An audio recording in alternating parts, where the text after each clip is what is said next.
So how does Paul start the show? Like a normal human being. He's like, hey, let's get right into it. Yeah, basically. Okay. Like that's pretty much all he does. All right. Good. I guess I should have asked you before we went on the air. I mean, he doesn't How say it like, goes. what up H-Town or anything. He's like, hey. He'll say hello. I feel like Paul says, needs super high energy He goes, to start the show. hello. Really?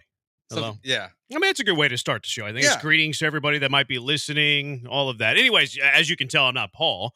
I'm Branham, sitting in for Paul. I got traded for Paul.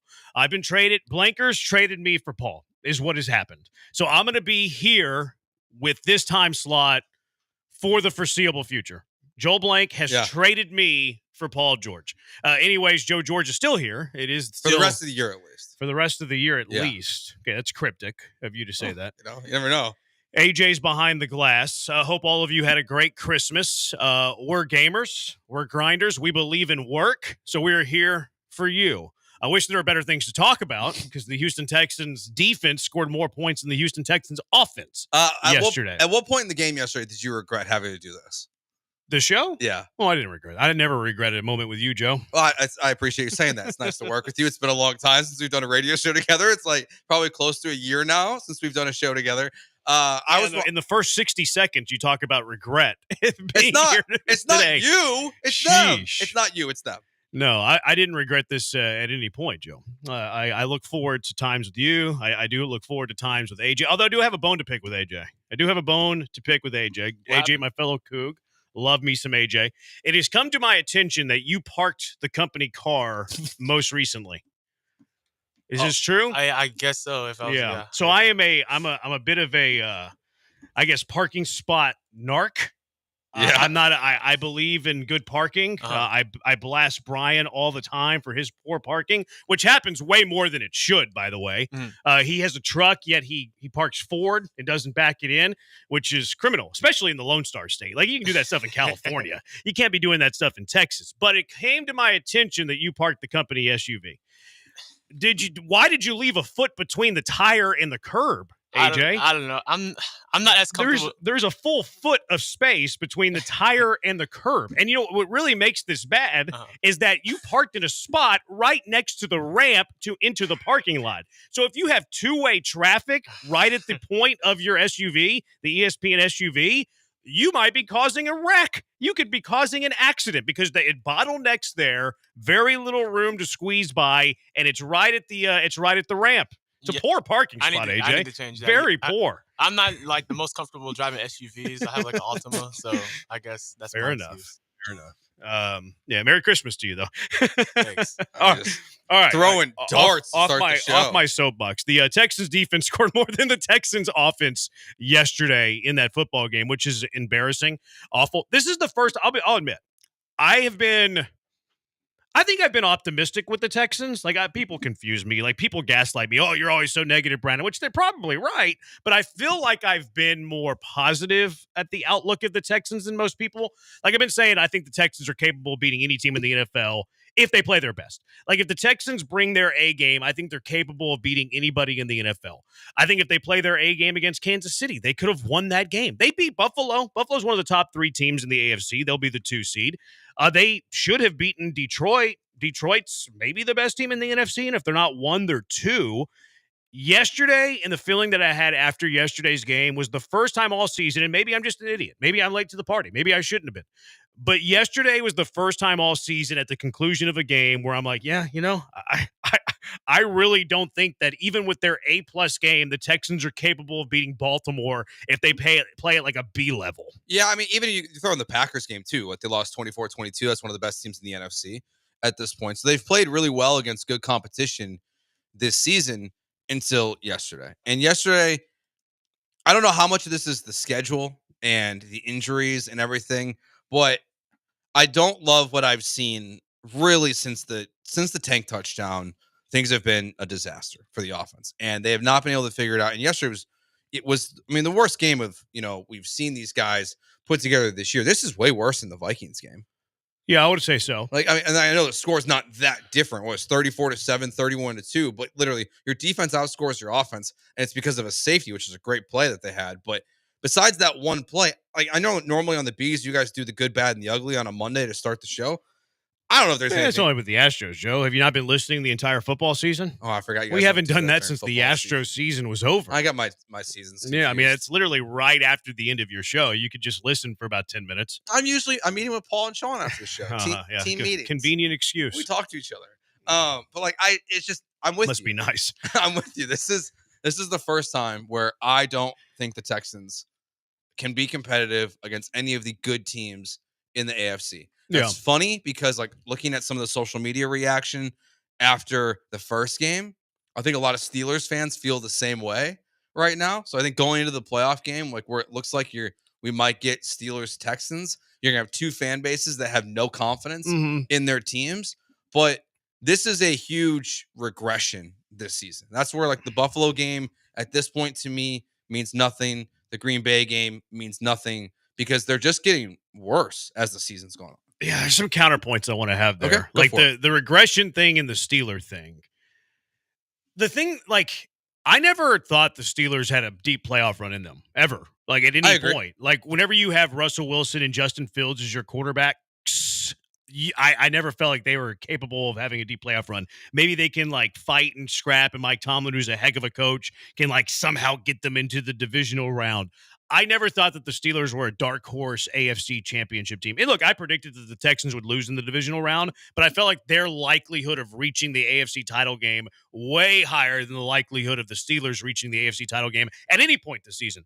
From the offseason up until kickoff yesterday, I felt like the Texans had a higher chance of making the AFC championship game than the Steelers. And I probably still do, although I think they're both very minimal. Yeah, I mean, now.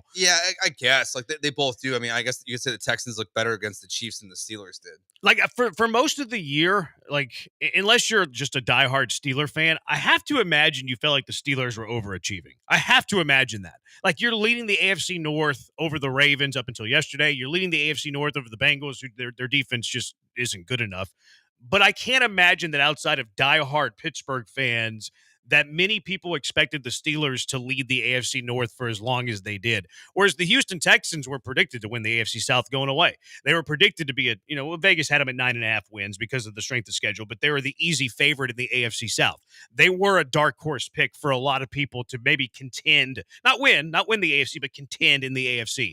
CJ Stroud was a dark horse MVP pick for a lot of national people because of the big rookie year that he had. So I feel like the expectations for the Texans were always higher than the Steelers. So I don't know if I love the comparison between them and Pittsburgh, although yes, it's more than likely those two teams will be playing. And it's like, okay, well, this is our one chance to win a playoff game. And then we know next week we'll lose in the divisional round.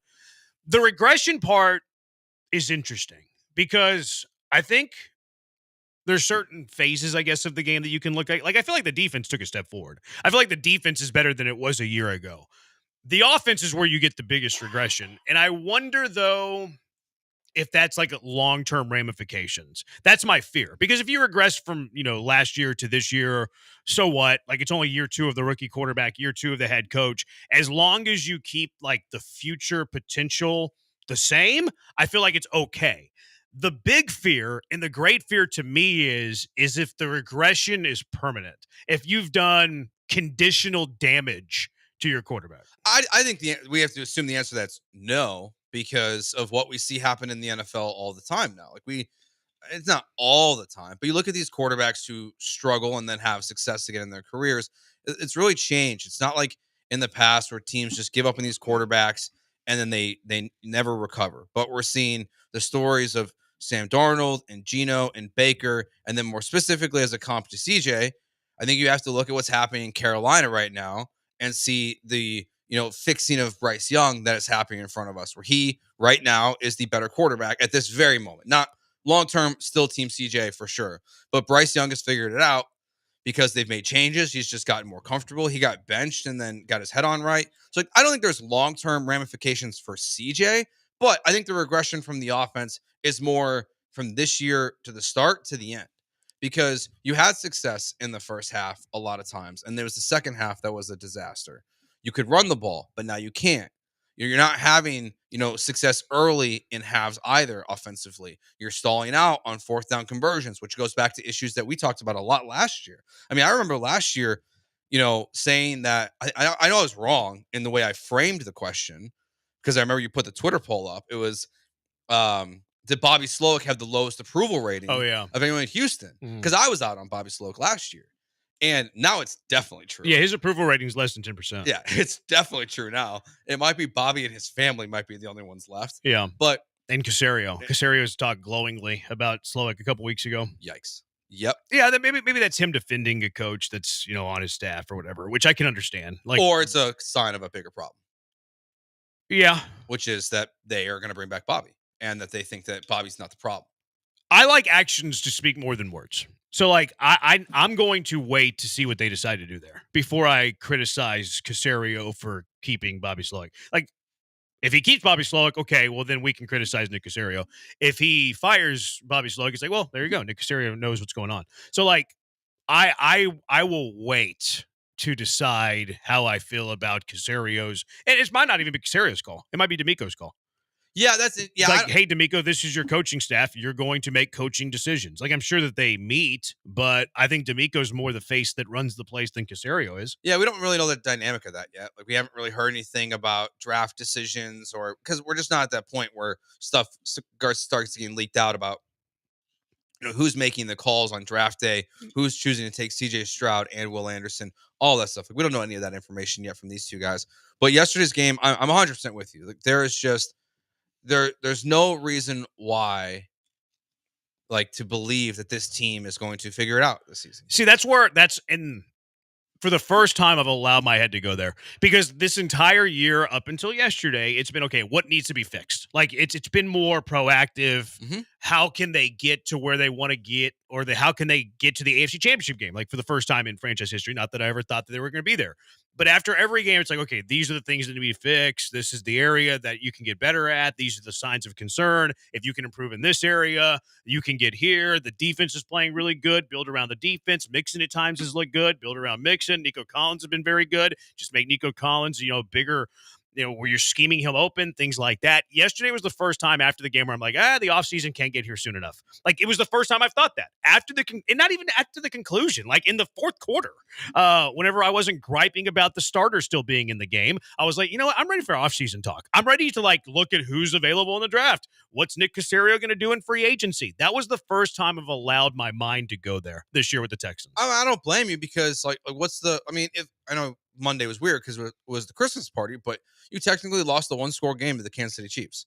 They've been struggling this year. Like, I feel very differently. I felt very differently on Monday than I do today. Yeah, like Monday was like, oh, this is kind of expected. Like, that's a good football team. Like you have the injury to Tank, and then where like clearly the offense just couldn't really gather their composure after the injury, and I don't blame them for that. I don't have an issue with that, but like they just couldn't. They were kind of lost at that point after the injury. This game's totally different. Like, just they got embarrassed. Yeah, no doubt. Like, after the Kansas City game, you're like, they can beat that team. Like, if they play 10 times, maybe the Texans can win 2 or 3. Probably 2. But it's like, they can win. Like, watching yesterday's game, I'm not sure that they could ever beat the Baltimore Ravens. Well, CJ Stroud's thrown 0 touchdowns against the Baltimore Ravens in 12 quarters?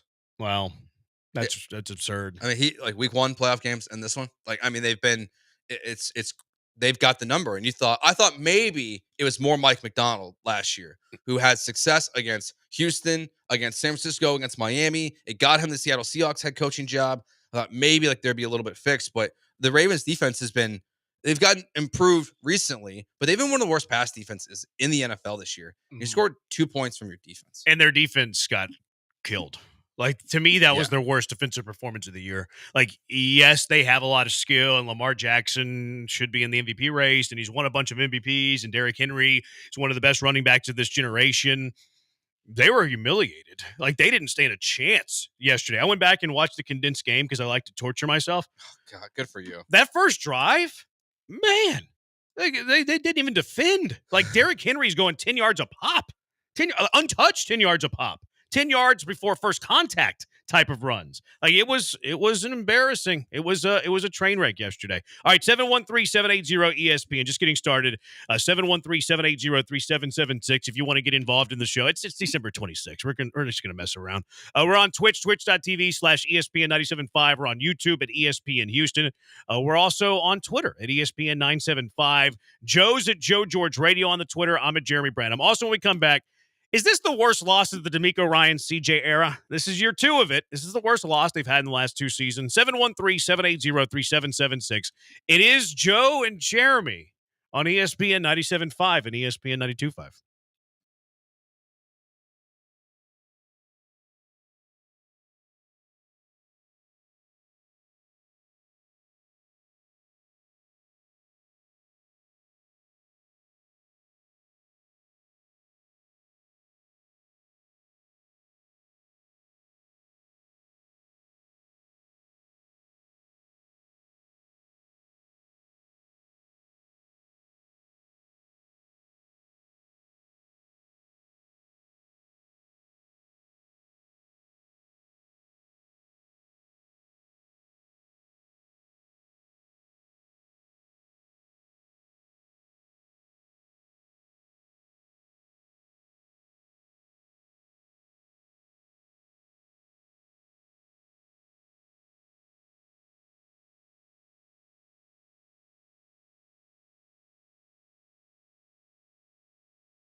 You're listening to Gallant and George on ESPN 97.5 and 92.5 from the Veritex Community Bank Studios. Here's Paul Gallant and Joe George. I've been traded for Paul Gallant. It's the Killer Jays until 3, and then AJ's producing. How about that? There we go.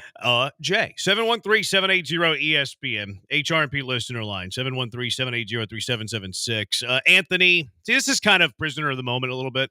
Anthony, let's play who in the NFL can the Texans beat? I still think they can beat anybody in the NFL except for one. That team is the Baltimore Ravens. Just Baltimore. Yeah, probably. I mean, if they played Kansas City at Arrowhead, I think that they have less than a 20% chance to win, but I think they're capable. I think they're capable of winning that game. I struggle with Buffalo right now. They beat Buffalo. They're different. Josh Allen was 9 for 30 in that I know, game. but they're a different team. They're so much better. I mean, this last game versus the Patriots was the first time they hadn't scored 30 points in a game. I think Josh Allen's gettable. I really do.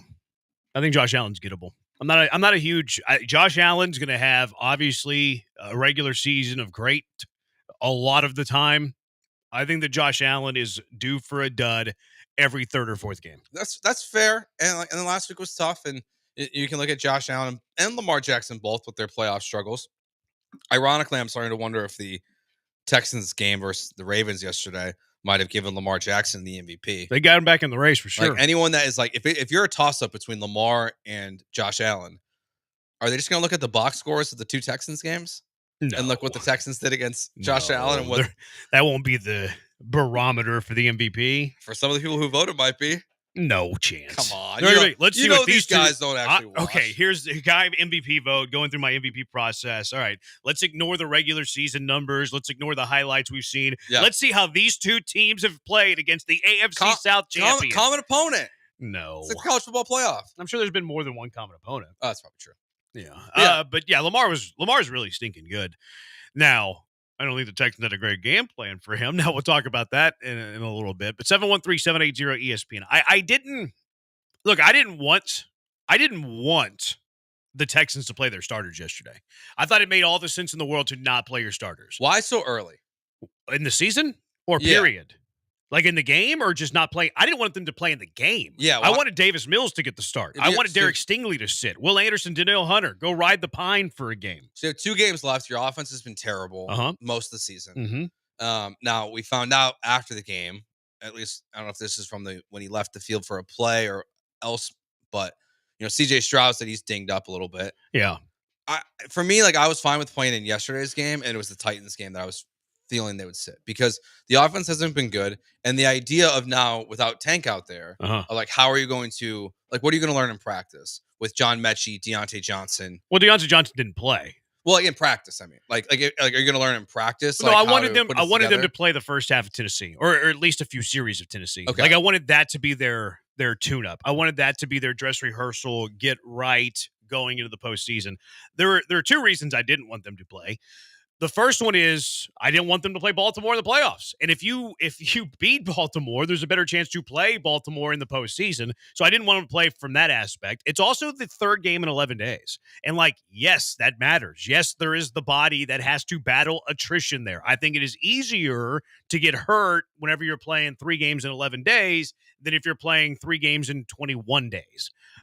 So that's the other element of that one as well. It made more sense because there's 4 teams you can still play. And Baltimore winning yesterday, they're kind of the odds to play Baltimore are kind of long, but they still exist.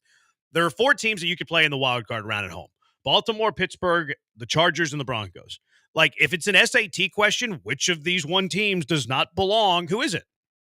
Baltimore. So you don't want to play Baltimore. So sit your stars. And the fact that it's the 3rd game in 11 days, it makes it easy to do.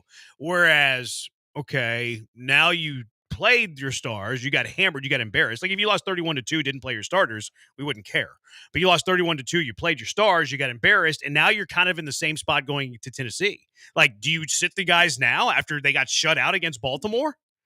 Whenever Deontay Johnson should be able to be implemented a little bit? I think most you play a half. Yeah, I would agree. But I don't think it's more than that. But I don't think the Baltimore game really influences it. I don't think that's why I think originally I would have just played them because I kind of pro testing yourself that, now you've played 3 games against the Baltimore Ravens in the D'Amico and CJ era, and you've gotten smacked in all 3 of them in a variety of different ways. So I was fine with playing them yesterday. I definitely would have taken them out earlier in the game because it was just, honestly, when it was 17-2 at halftime, you kind of knew it was over. And then Lamar gets that touchdown at the start of the second half, and the Texans have no chance in this game. So I would have been pro that. So do you give them a little bit? I know we're going to talk more about this later, but do you give them any pass at all for yesterday's game because of the schedule? No. Baltimore played 3 games in 11 days. They went 3-0. Kansas City played 3 games in 11 days. They went 3-0. Yep. So no. Yeah. I think it's it was to be expected that the games were going to be sloppier, which I think we saw more of in the first game than obviously the Texans and Ravens game, where these teams, it's too much football in too short amount of time. Totally think that. But yesterday's game was frustrating because they weren't even competitive. Yeah, but I mean, I can't use the 3 games in 11 days as an excuse. No, that's fair. Baltimore traveled. Yeah. Baltimore traveled. You were sitting at home waiting for Baltimore. And you got beat 31-2. You got embarrassed. You got destroyed. It didn't look like it was an issue at all for Baltimore. And look, if you would have played a crappy team and then you stormed them, we wouldn't be talking about 3 games in 11 days. No, we wouldn't. Not at all. If this game was totally flipped, there'd be no conversation about it for sure. I just think that this game, if you look at the big picture of the Texans season and what's happened in the last 2 years, for me, this is the worst loss of the 2 years. I know there's the Panthers game. There's the 2 Jets games. Like there are bad losses. There's the Vikings game, but to have this moment on primetime television again, on Netflix, on locally though, and to just have that bad of a performance offensively, defensively, I think it's the worst loss because you are watching a team. I think regress this season into a worse form of itself. Like they have not gotten better on offense anywhere. The fact that it logically makes more sense to play Kenyon Green at left guard because at least you could run the ball when he was out there at left guard versus but he'll get CJ killed. Like the fact that that's even having to be a conversation I think shows you where the Texans are at. But to be embarrassed in this way, I think it's the worst loss of the last 2 years. Do you agree with that? 713-780 ESPN. Is this the worst loss that the Texans have had in the DeMeco Ryans era? I can't agree to that because of the opponent. Like Baltimore's a top 3 team in the AFC. Like, yes, it was humiliating. Yes, it was on Netflix. Yes, it was watched by millions. Yes, it was on Christmas Day, standalone game. I don't know how it's a worse loss than handing Bryce Young his first ever loss or first ever win, though. Like, to me, that's the one that I always go back to as the worst loss that the Houston Texans have had. Because, yes, yesterday you were killed, you were crushed, you were embarrassed, all of those things. At least I respect the opponent. Yeah, but like I can rationalize that one just because it's CJ's rookie year. It's DeMeco's first year as a head coach. Like there's a lot of learning curves. They're coming off their first bye week, which you would think you would not get that performance. But I don't know. Just for me to think back to where they are with the injuries then, and yes, you made the Carolina Panthers 1-6 in that game. This game is still the worst to me because it was their rookie year. Like I want to give them a pass. Okay, I'm not going to allow you to win that point. I'm not going to concede the rookie year. But if I ignore the rookie season, I don't even think it's the worst loss this year. You lost to Will Levis. You lost to Will Levis at home. You lost to Aaron Rodgers. Yeah. I mean, Aaron Rodgers at least is like a Hall of Fame quarterback. Obviously, he's not having a good year. But you lost to Will Levis, who got benched like 2 weeks later. Yeah. I can't. I don't think losing to Baltimore, it might be the most embarrassing. I don't even know if it's the most embarrassing loss. Like, it's not a good loss. And yes, it's obviously prisoner of the moment and stand alone, all of that stuff. But you lost at home to Will Levis. That's your boy, too. I don't know why everybody says he's my boy. I liked him coming out of college because he had a certain set of skills that I was attracted to. The skills we saw in the Texans game. Yeah, there's a certain set of skills I was attracted to from Will Levis. Yeah, yes. and he showed them. Maybe the last time for an NFL career. Like, probably so. I'm with you. Like the Titans lost, the Jets lost this year are terrible. The Vikings loss is terrible this year. The Vikings loss I feel a little bit better about because in the moment we didn't believe the Sam Darnold thing was real when that game happened. Yeah. I still think this one's worse just because CJ looked terrible. I would have this one worse than Minnesota. Like, you got shut out. Like, at least in the Minnesota game you scored a measly touchdown, but at least you scored a measly touchdown. But because Baltimore's so good and a top 3 team in the AFC, I can't put it worse than the Titans. He rushed for 58 yards. He got sacked 5 times. I hate QBR as a stat. Same. But I mean, you ran for 40 yards against the Titans. CJ Stroud was a 13 QBR in this game. Your wide receivers were not great. I mean, there was a lot of injuries. And then I think what's worse about this one is how bad your defense played. Sure. Because in Minnesota, like they just beat you. This time, it just felt like the Ravens out-executed you. They out-game planned you, which I know we're going to talk about here in the next segment. They were just the much, much better football team. And there's no excuse to be playing Baltimore for the 3rd time with CJ and DeMeco and for it to look this bad. I agree with you 100%.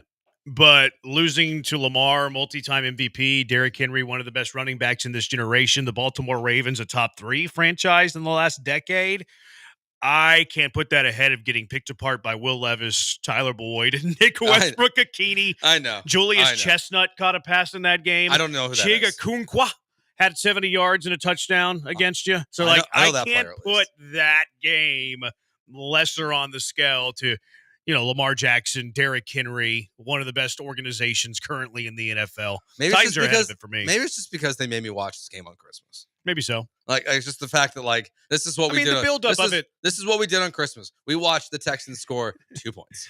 Yeah, I put a TikTok that the Texans ruined Christmas, which they really didn't. I didn't care that much. But you don't think that's going to be the YouTube headline of our videos today? Probably. Oh, yeah, probably. Yeah. And it's a good one. The expectation, it being on the marquee, the billing of it being, this big standalone game probably makes it feel worse. Yeah.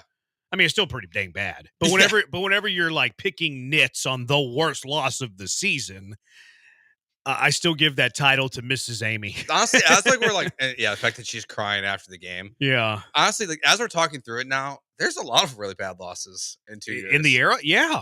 Absolutely. In 2 years, there is a substantial amount of really ugly losses for the Houston Texans. More than I think should be expected the way we talked about this team. If you were going to throw the names into the hat of or throw the hat into the ring of all the bad losses you've had at Minnesota because of the way you lost would be there. Yesterday against Baltimore because of the way you lost would be there. At the Jets because of how bad they are would be there. Against Tennessee this year would be in. That's 4 games this year. Mhm. This year alone. And then you go back to last year, you handed Bryce Young, who was a train wreck at the start of the year, his first win. So that's 5.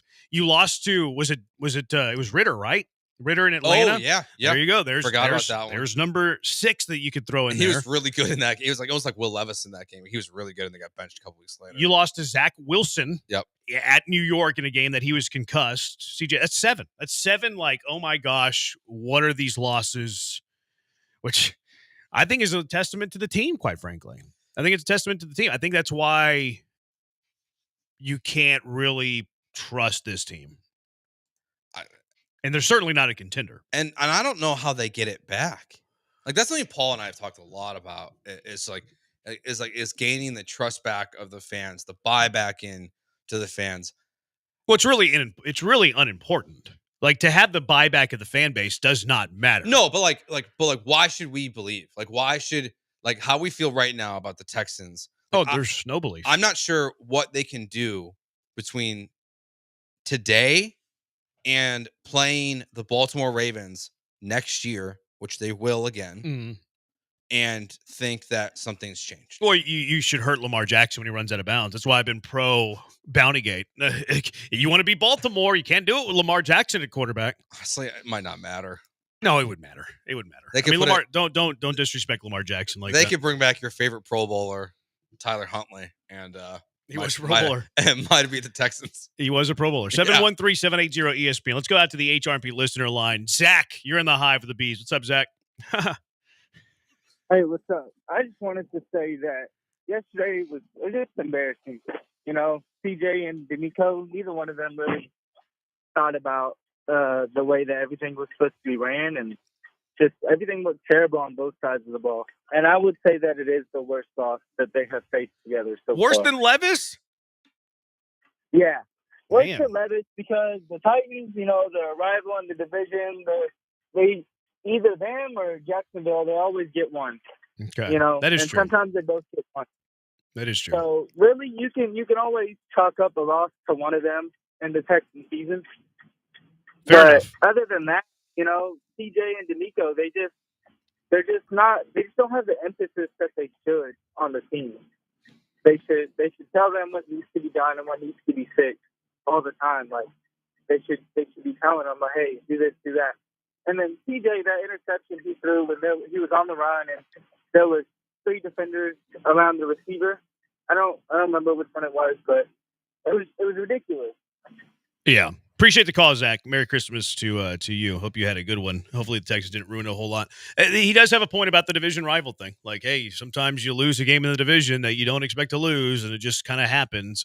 From a margin of victory point of view, I mean, there's no doubt that them losing to Baltimore was super embarrassing. He talked about the game plan there a little bit. Let's just discuss that next. 713-780-ESPN. Take your thoughts on it too. Big deal, little deal, no deal with the Danielle Hunter game plan comments. If you didn't hear him, he mentioned 3 times in 90 seconds that their game plan was bad and it had to be better if they played them again. Is there something to that? And also D'Amico Ryans maybe pointing fingers at the players too with his execution comments. We'll discuss next. 713-780-3776. It's the Bees on ESPN 97.5 and ESPN 92.5.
It's Gallant and George, on ESPN 97.5 and 92.5. broadcasting live from the Veritex Community Bank Studios. Here's Paul Gallant and Joe George. It is it's not the Bees. I'm like Ron Burgundy. Anyway, 713-780-ESPN. We'll get to the Hunter D'Amico drama in a bit.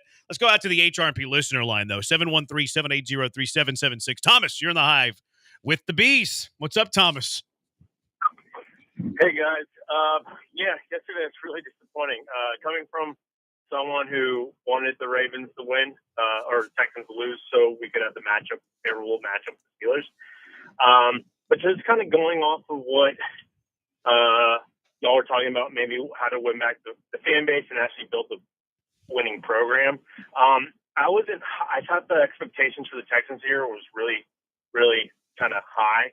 I think it all hinged kind of on CJ taking the next step because I just thought we still had depth issues and that kind of stuff. But I mean, yesterday was the first time where I've been in the camp of CJ he hasn't taken a step forward or backward, but yesterday he was just missing wide open receivers. So I've made the excuses of Bobby Slowick, O-line, injuries to weapons, all that kind of stuff. But just kind of to finish off the year, they need to win out. They need to beat the Titans. They need to beat the wild card team, and they have to have a confidence showing against whatever elite team we face, whether it's Chiefs or Ravens. And then I just don't know where you go from there. You got to keep drafting well. You got to rebuild that O-line, bring in a competent O-line coach that knows how to coach under the system that you have. And if you keep Floyd, you got to let him know, hey, we got to see progress here to start off the season. But yeah, just I was kind of making excuses and kind of holding back.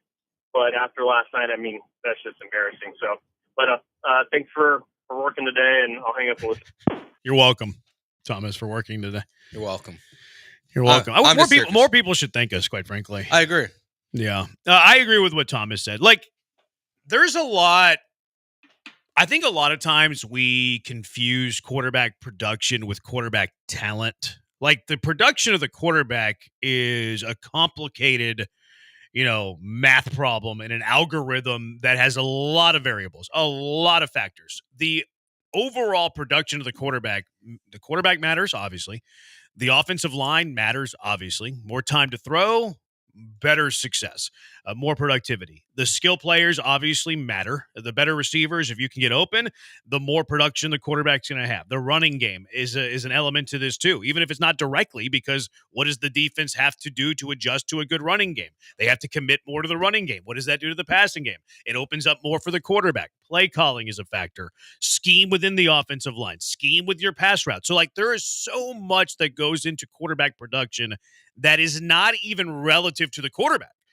Yesterday was C.J. Stroud's worst game. C.J. Stroud was missing a lot of open throws. I think he had poor decision-making at times. I was watching something from Baldinger with that one read option play where he has two guys open over the middle of the field on 3rd and 4 and doesn't pull the trigger.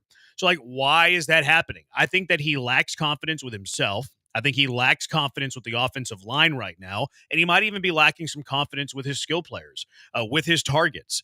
Maybe he's even lacking confidence with Slowick and his scheme and his play calling. But you can see all of that weighing on C.J. Stroud, in my opinion, that you're not seeing the quarterback from a year ago that was playing free, that was playing easy, that was having his life made easy by an offensive line that actually had lesser parts, by a coordinator who at the time was getting head coaching interviews, by skill players who, even though they were injured, were getting open and making plays. So I think all of that goes into consideration when you talk about the production from the quarterback, and I think that it's all been below average, quite frankly. No, I'm with you. I think CJ's definitely regressed in terms of the thrower of the football. And I know Lance, I saw him tweet yesterday that some of the stuff that we're seeing from CJ was the tape that we saw in the coming out of college, specifically the throwing outside the numbers and things like that. But his decision making, it seems worse now than ever before. I watched him play a ton at Ohio State, and the interceptions he's throwing now, your point, the ball that you play, I haven't seen the all 22 view of it yet, but it does look like from the check down play on the 4th down conversion in the very beginning of the game that there was at least one player open. I think that was designed. Okay. Because you see Schultz walking in front of him. That makes me feel better about it because Hutchinson's very clearly open on the play. If it's designed, it's a terrible play call.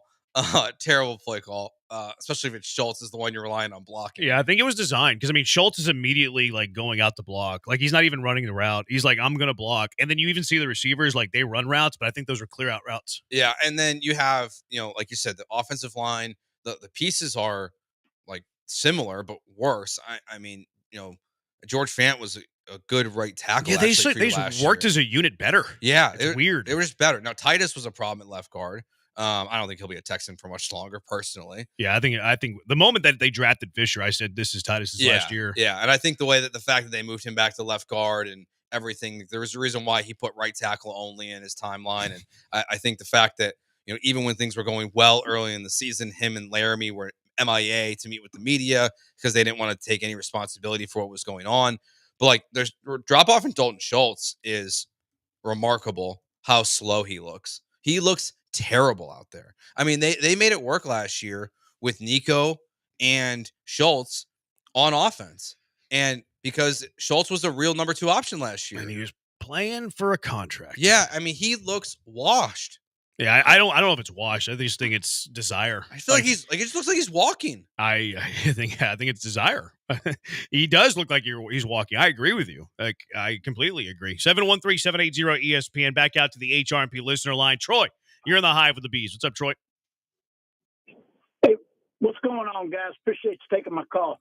Thank you. I'm not going to argue it was the worst loss of the season.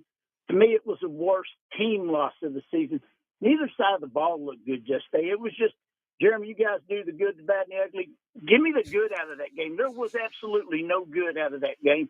It was ugly. You can argue worst loss, but the whole team in general looked really bad. I'll hang up and listen. Appreciate it. Yeah, it was UGLY.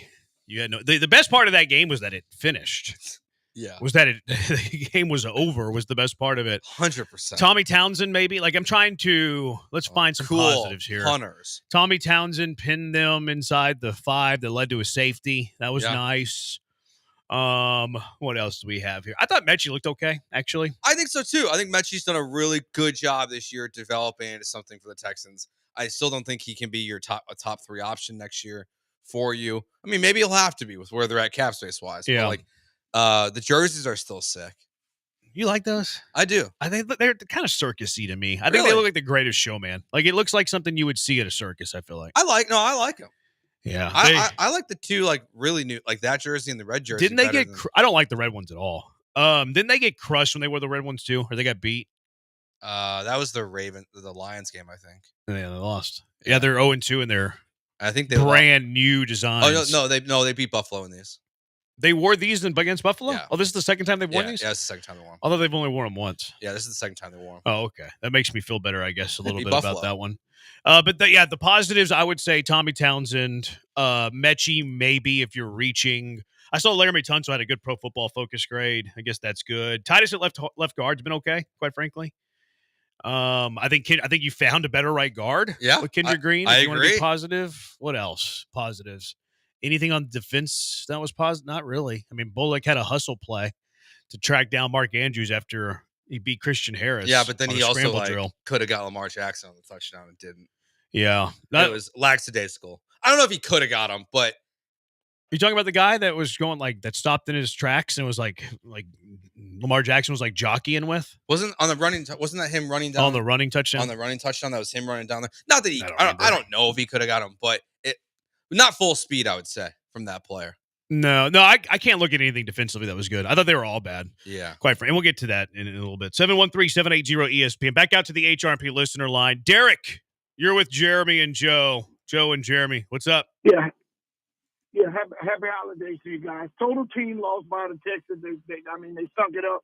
But from the quarterback's perspective, taking it from Troy Aikman, I mean, I don't know if you like him or not, but 3-time Super Bowl champ, he always likened it to having that safety net, his consistent tools, Michael Irvin, Alvin Harper. When they started out 1-15 and then they went 6-9 or whatever, and they were building something, he always talked about having the Jay Novaceks and the Emmitt Smith in the background. Now, I know you don't have all that, but the main thing coming from his perspective is his pieces. As long as he had his pieces, he could perform. And when he didn't, he stuck it up. Yeah. I think that it's very important. Like when we start talking about offseason and stuff, I think that it is very important to make the life of CJ Stroud easier. Watching the Kansas City game, like Pat Mahomes might be the greatest quarterback talent we've ever seen. Andy Reid does half a dozen things a game at minimum that makes Pat Mahomes' life easy. You look at like Jared Goff with Detroit. Like Jared Goff's a good quarterback, probably underrated, quite frankly. But how would he fare with a bad offensive line? Like it helps him so much that he has this elite offensive line. Doesn't have two running backs right now because of the Montgomery injury, but has had two running backs that are electric, that the defense has to respect. He's got really good targets with Amon-Ra and Sam Laporta, and Jameson Williams has been inconsistent in his career, but is somebody that can take the top off a defense that you have to respect that. And if you don't, he's going to beat you for a 70-yard touchdown. So there's so much. He's got a great play caller. He's got a great play caller. That might be the trump card. Frankly. They're faking stumbles for touchdowns. Faking stumbles. And like maybe we're overrating the brilliance of that play, but Ben Johnson's a really good play caller. So I think that there's so much that can be said about making the life of a quarterback easier. Oftentimes when you see these great quarterbacks, they oftentimes have a great offensive mind associated with them. Pat Mahomes has Andy Reid. Lamar Jackson might be the exception to the rule, quite frankly. Josh Allen might be the exception to the rule, but they're also like these dual threat guys that can beat you in a variety of different ways. I'm not so sure about that. About what? Josh Allen. I mean, like, look how much better it's been since they fired Ken Dorsey. True. I mean, when Joe Brady took over, like their offense was so much better last year. And then this year it's been great as well. I mean, they traded for Amari Cooper. He's putting up like one catch a game right now. Remember when the talk in the offseason was, though, that like they're going to run the ball way more and they're going to have Josh Allen do less. And it's like, I think your guys are blowing that out of proportion. No, and James Cook has been like really solid for them this year. But no, they did not. They ran the ball more last year. Yeah. But like they've been a totally different offense since Joe Brady took over. And I mean, unfortunately for the Texans, I don't think there's a Joe Brady coming through the door. All right, 713-780-ESPN. Big deal, little deal, no deal. With Daniil Hunter talking about game plan needs to be better. And what about D'Amico saying that the execution is the thing that needs to be better? 713-780-ESPN. It's Joe and Jeremy on ESPN 97.5 and ESPN 92.5.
You're listening to Gallant and George on ESPN 97.5 and 92.5 from the Veritex Community Bank Studios. Here's Paul Gallant and Joe George. No, Paul's been traded for me. I've been traded for Paul.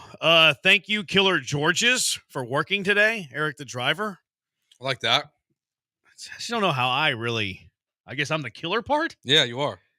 We took half the show. Okay, fair enough. Big deal, little deal, no deal. Daniil Hunter, game plan comments. D'Amico talked about execution. Here's D'Amico first. This was his opening statements following the loss. D'Amico Ryans immediately after the loss to Baltimore yesterday. Of course, the game didn't go how we wanted to go. We didn't play our best ball, and all of that starts with me. It's just a lack of execution. All right. If we want to beat a good team like that, you have to execute. We didn't execute well. Credit to the Ravens, really good football team. They came out, they played really well today, and obviously we did not. All right. So he mentioned lack of execution or that they need to make plays probably about 10 times in his 6-minute little presser. I'm not going to use 6 minutes of that because it all is kind of repetitive. And then here was Daniil Hunter. This is courtesy of Aaron Wilson. He's doing his normal, what did you think of the game? Blah, blah, blah, blah. Here was Daniil Hunter on what needs to be fixed should they face the Ravens again this season. We don't know who we're going to play yet, but if we do play against them, I feel like the best thing we can do is game plan better. Okay. Game plan better. Daniil Hunter said 3 times in 90 seconds that they could game plan better. So you have head coach saying execution, make plays. Mm-hmm. And Daniil Hunter did say we could have played, had more energy and been on our keys better. So he did say that. And D'Amico did say hey, as a head coach, it all starts with me. So they did take ownership. But D'Amico, lack of execution, make plays about 10 times in a 6-minute window. Daniil Hunter, game plan three times in a 90-second window. Big deal, little deal, no deal between the two. I'm gonna say little deal. I'm not gonna go big deal yet because I want to see what happens. What's next? What's the offseason look like in terms of players speaking out? This is really the first time I feel like all year long where we've had even the slightest nod to game planning, coaches not letting us down, anything like that. So that's why for me it does raise my eyebrows a little bit, and especially coming from Daniil Hunter, who is a new player to the organization. I think we have to start now looking out bigger issues or bigger things that have happened around the organization, that Desmond King, Steven Nelson, their comments on social media, what's going on with the Texans. But for me, for this game, I just think it's a little deal. Yeah, I would say little deal, maybe bordering on no deal. Look, they're both just giving their normal press conference stuff. Hey, we got to be better. We got to execute better. We got to coach better. Blah, blah, blah, blah, blah, blah, blah. Daniil Hunter, we got to play better. We got to have more energy. Our game plan needs to be better. Blah, blah, blah, blah, blah, blah, blah. I don't think that there's any sort of dissension between the two. I don't think that there's any sort of D'Amico doesn't believe in his players or the players don't believe in D'Amico. Now, as on the offense side of the ball, I think we'd have a different conversation. But I put this as a little deal. Now, to Daniil Hunter's point about the game plan, I felt like the game plan for Lamar Jackson was atrocious. I felt like it was awful. And I feel like D'Amico was throwing things at the dartboard hoping they stuck too. He had the 5 down linemen at a few points of the game. Mm-hmm. He was using some 4-3. They were doing their normal nickel stuff, sometimes with Miles Bryant, sometimes with Jeff Okudah, and then sliding Kamari Lassiter inside, although we did see Miles Bryant more than we saw Jeff Okudah. So I feel like D'Amico's game plan wasn't great, which I'm not trying to make excuses for D'Amico, but I wonder if D'Amico is just kind of whatever. This game doesn't matter a whole lot. Let's just throw a bunch of stuff at the dartboard to see if anything we like. And if we do run into him again, we can use that stuff. Because it was Josh Allen who said, 2 weeks ago? Hey, we're just going to be super vanilla against a team that we might see again. Yeah. I'm hoping, not saying that this would happen, but I'm hoping that's what D'Amico Ryans was doing. Where D'Amico is hey, here's a lot of stuff that I'm just going to experiment with and see how it goes. I'm not going to use my A+ game plan on them just in case we do see them in the postseason, which they kind of did with Cleveland last year. Cleveland, not nearly the same animal that Baltimore is, but I'm hoping that D'Amico Ryans was doing just a ton of experimenting in a game that didn't really have a whole lot of stakes. My feel on the experimenting is that it's because he's forced to. You've lost Petrie, you lost Jimmy Ward, you've now got Okudah, who doesn't belong out there, Miles Bryant, who forgot he's an NFL player. You're banged up in the secondary. You are in Aziz, will be back now for the Tennessee game. Christian Harris has been a roller coaster, I would say. Like, he has some moments where there were some positives in the Kansas City game, not so much this game. And obviously, and what he left, like, he had to walk off with the trainer. Yeah, but apparently, I mean, he was fine. Yeah, it just was weird. Like, It was weird. The way the tweets were framed was like something was wrong. Yeah, like it it was like you got back to training camp. Like, I know Paul was there when he came out to practice, and all of a sudden he left, and then he didn't play for the rest of the season. Basically, came back in week 15. So like it felt like very ominous when the tweets were going out that he left with the trainer. Oh, when I read the tweets, I thought he was done for the year. Yeah. I'll admit that. But like, he hasn't been great. So I kind of wonder if it's been experimenting that too, of just like, well, we're kind of stuck with this roster defensively. So like, we got to try a bunch of different things to see what works, because we're kind of screwed right That would be best case scenario, is that D'Amico is just experimenting with things. I think that Christian Harris has been good on the film that he's shown in the 2 weeks. Now, I don't think it takes a rocket scientist on how to defend Lamar Jackson, quite frankly. Like, I think that you keep Lamar Jackson in the pocket and you try to move him backwards. The moment the Lamar Jackson is moving forward, game over. You're toast. You're done. And to the execution point, to what D'Amico was saying, go back and watch how many times the defensive ends were moving inside and giving away the rollouts for Lamar Jackson. You cannot win that way. You have to keep him in the pocket. You have to flush him backwards. They did not do that. So it was a terrible game plan. And to D'Amico's point of view, the defensive ends were not keeping contained. It was poor execution. So, like, they were both right. Game plan was poor. The execution was poor. And best case scenario for the Houston Texans, D'Amico knew this game didn't matter a whole lot in terms of winning it, and he didn't want to show the Ravens his A-plus game plan. Yeah, that's the best you could hope for. He wanted Pittsburgh in the first round of the playoffs. He gave it to him. I hope so. I would question why you're playing the starters, but yeah, so it doesn't really add up. All right, 713-780-ESPN. I like D'Amico. I do like D'Amico, but there's a few things that he does that trigger me quite a bit. We'll discuss those next. It is Joe and Jeremy on ESPN 97.5 and ESPN 92.5.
I've been traded for Paul. It is Branham and Joe.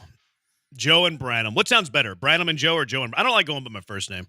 Too many syllables. Branham and Joe or Joe and Branham. What sounds better? 713-780-3776. Or George and Branham or Branham and George. The options are limitless. I think Branham and George. Branham and George? Yeah. It's alphabetical. Yeah, that does help. It does help. But so is Branham and Joe. Yeah, that is also alphabetical. I think Branham first makes more sense. Branham and George? What do you think, AJ? AJ's got way more swag than we do. Way more swag than you, especially. Me? Yeah. Yeah, he's got way more swag than... Well, I said both of us first. Yeah, but why? How can you act like you have more than me? I think I have slightly more swag than you. Because you have a bunch of free Jordan stuff? That helps. It does. That does help. It yeah. does help. Yeah, it does help. Yeah. So what do you think, AJ? I like Branham and George. Branham. Branham. You threw a little Branham. E in there. I'm sorry. Branham. E in there. Branham and George. All right, Branham and George. Branham and George. Because I'm struggling with this whole name thing. Branham and George. All right, 713-780-ESPN. I know, since I've been traded, I need to figure this out. I like D'Amico Ryans. Like, I think there's like one or two people on Twitter who like fired D'Amico, and then all these people are like, "Oh my goodness, everybody's talking about firing D'Amico. Can you believe what these idiots are saying?" I think it was like one random dude on Twitter. Like, let's pump the brakes on overreacting to some rando on Twitter, just like to get the general idea of where the fan base is at. I don't think anybody rational, and I'm not including the Twitchers in this, anybody rational, I said, is calling for D'Amico's head. And I'm certainly not there. I like D'Amico. I think D'Amico, what he did with the culture, he's won back-to-back division titles, coming from a team who won 11 games in 3 years. I'm very pleased with the trajectory of this organization. I might be sour on the ending of 2024, but I like where this organization's going under the direction of D'Amico. I think he's great with the culture. I think that the Texans are going to win a bunch of games with D'Amico Ryans as the head coach. There are multiple things that trigger me, though, that D'Amico Ryans does. The first one is I hate how he handles his best players in garbage time. Like, I was livid the way that he handled his best players in garbage time against Minnesota. So much people are like, chill out, man. It's not that big a deal. And then Tank Dell got hurt. Why are you in the game down by 27? Why are starters in the game down by 27 at Minnesota? Same thing yesterday. And look, I didn't want him to play, but then once he makes the decision that, hey, we're going to play, okay, like I can live with that idea. But you're getting hammered deep into the second half, like early fourth quarters when they pulled their starters. Like, he's leaving them in a game that has zero stakes, and you can make an argument that it helps them if they lose that game. So I cannot, and D'Amico's like pretty conservative with his players coming back from injury. He's kind of Dusty Baker-y, where he gives them an extra game, one more game after they're already ready to go. That way they're really ready to go. But in game and garbage time, D'Amico might handle his starters worse than anybody in the NFL. Yeah, I'm with you. It's funny now. I've been like conditioned after working with you, the last coming up on 3 years now. That every single time it's a blowout and there's players that what are they doing? I think of you first. What are they doing in the game? No, I'm with you. It's management. Yeah, just get them out. Like maybe like they're throwing a bone to Netflix a little bit in the NFL, just like leaving your guys out there. But there's no reason to in a situation like that. And really, there's really no. Unless you're trying to figure something out offensively with Deontay Johnson, but I'm not convinced he'll even be active next week. I think he'll be active. Think so? Oh, yeah. Why claim him? I don't know, honestly. Well, you're claiming him because Deontay Johnson's their second most talented receiver currently. He definitely on their is roster. now, yeah, for sure. Yeah, but it's just such a disaster in Baltimore that like I was very pro trade for Deontay Johnson at the trade deadline, and then now I'm like, what happened in Baltimore? Well, Baltimore doesn't have great demand for their wide receivers. Yeah. Like they don't, they play a lot of 12 personnel. They throw to their tight ends a ton. He wasn't part of the game plan. They want him to go play. He was like, no, I'm not checking in. So you fall out of favor there. Like he's not, he would have been a fit there because I think he is talented, but he just wasn't going to be on the field as much as he wanted. Yeah. Whereas here, I think he can be. He needs to be, first of all. Like, they're going to need him out there if they have any chance of having success in the playoffs. And the fact that he'll get to play the Pittsburgh Steelers potentially is the team that drafted him in the first round of the playoffs should help. But, yeah, I don't get why. I'm with you 100%. Why are these guys out there when you're losing these games, when you've already lost Tank Dell and Jimmy Ward and Jalen Petrie, and you're having to go through your, 20-something, probably line combination of the last 2 years? I'm totally with you. Like, just take him out. And Stroud's over there rolling around in pain, getting hit every single snap. Yep. What are you doing in the game, man? Like, what is he doing in the game? So that's my first thing. The second one are these decisions to go for it, kick the field goal, punt.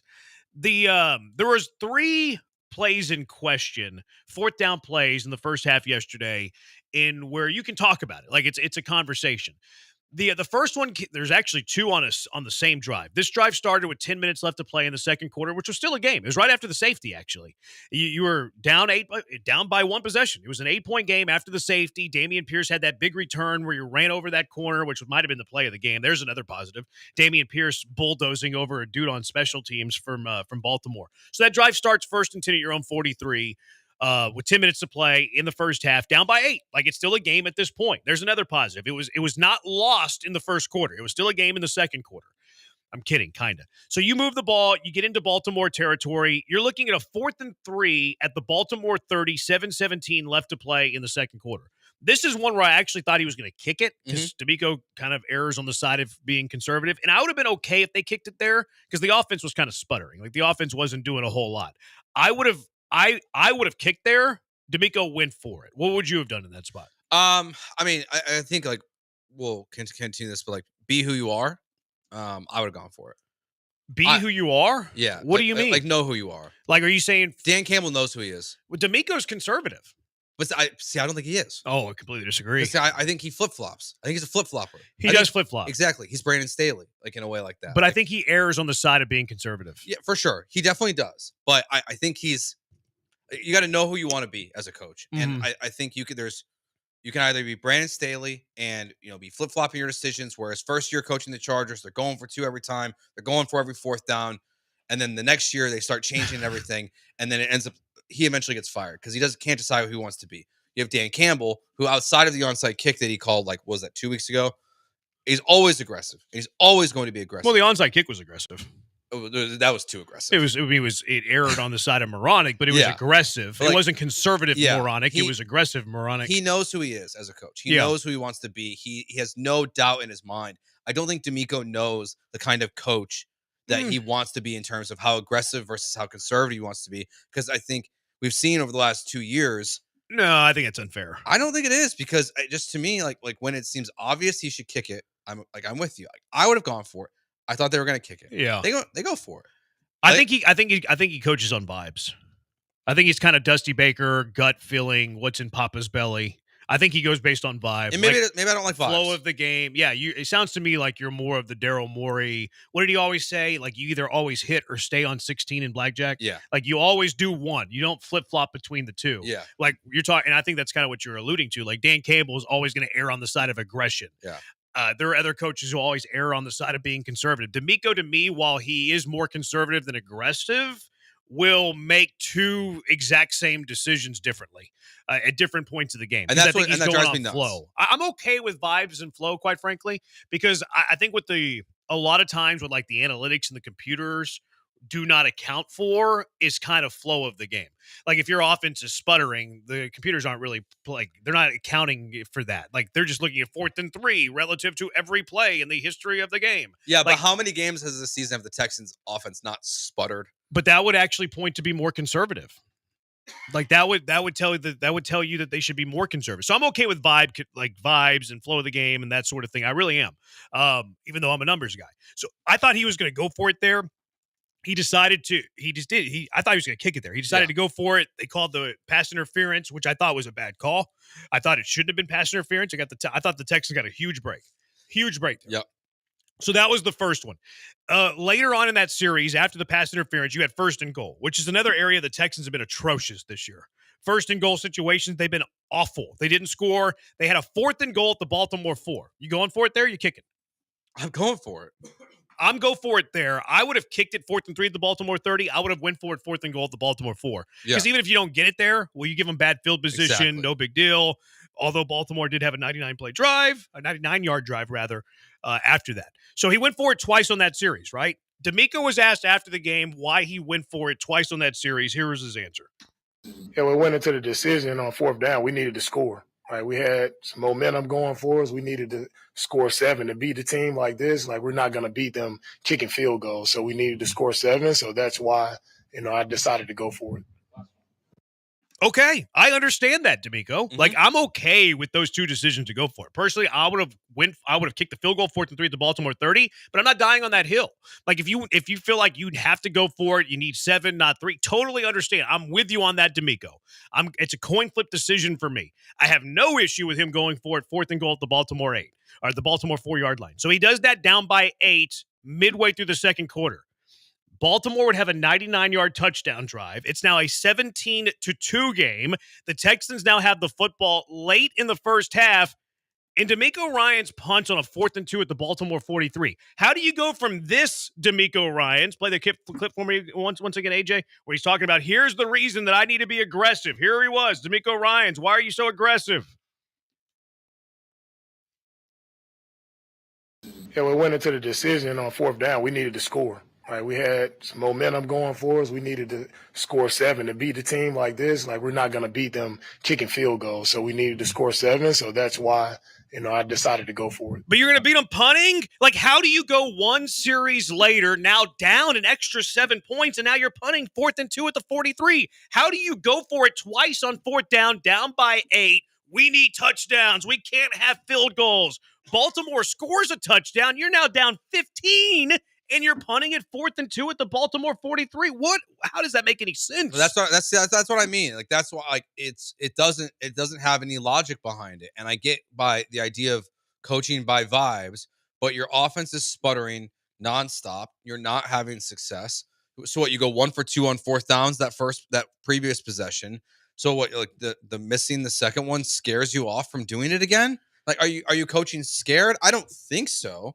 But I just don't understand the logic behind it. I think that it just doesn't make sense to me. Like that, it was a very clear go for it again situation. You don't have to be Dan Campbell aggressive where he's going for on 4th down so he can run the clock out and doing things like that. But this to me feels very obvious of how you've coached this game so far. Oh, you go for it again. I just don't get it. Yeah, I don't know how you answer the question. We knew we had to have touchdowns. Now we're down 7 more points. And it's okay. We can't have field goals, but we can have punts. We can have punt. It doesn't add up to me. And maybe, like, if you're trying to make sense of it, I just don't trust my offense. And maybe that's the biggest tell of this whole thing is that he doesn't trust his offense on a 4th and 2. But it just doesn't add up to me. And then if the whole field position thing, too, like Baltimore on the very next play had a screen pass for 28 yards, and they're now at the 48. So, like, make matters worse. To make matters even worse, bad decision, lacks aggression. D'Amico, we need touchdowns, not field goals, but it's okay to punt, I guess.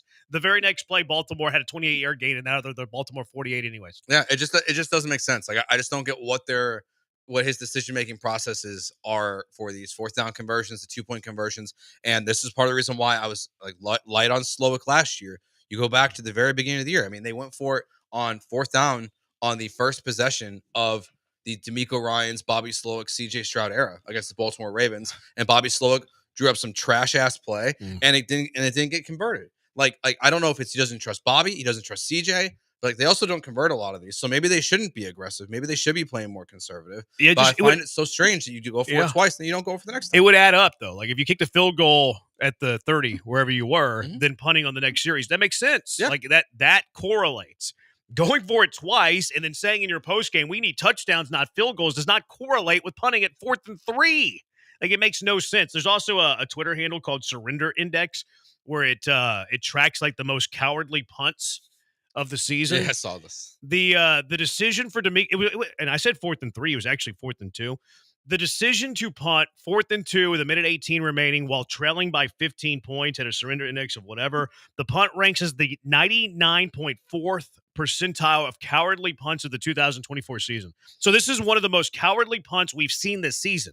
It is like, it's near the top. It is also in the 97th percentile of all punts since 1999.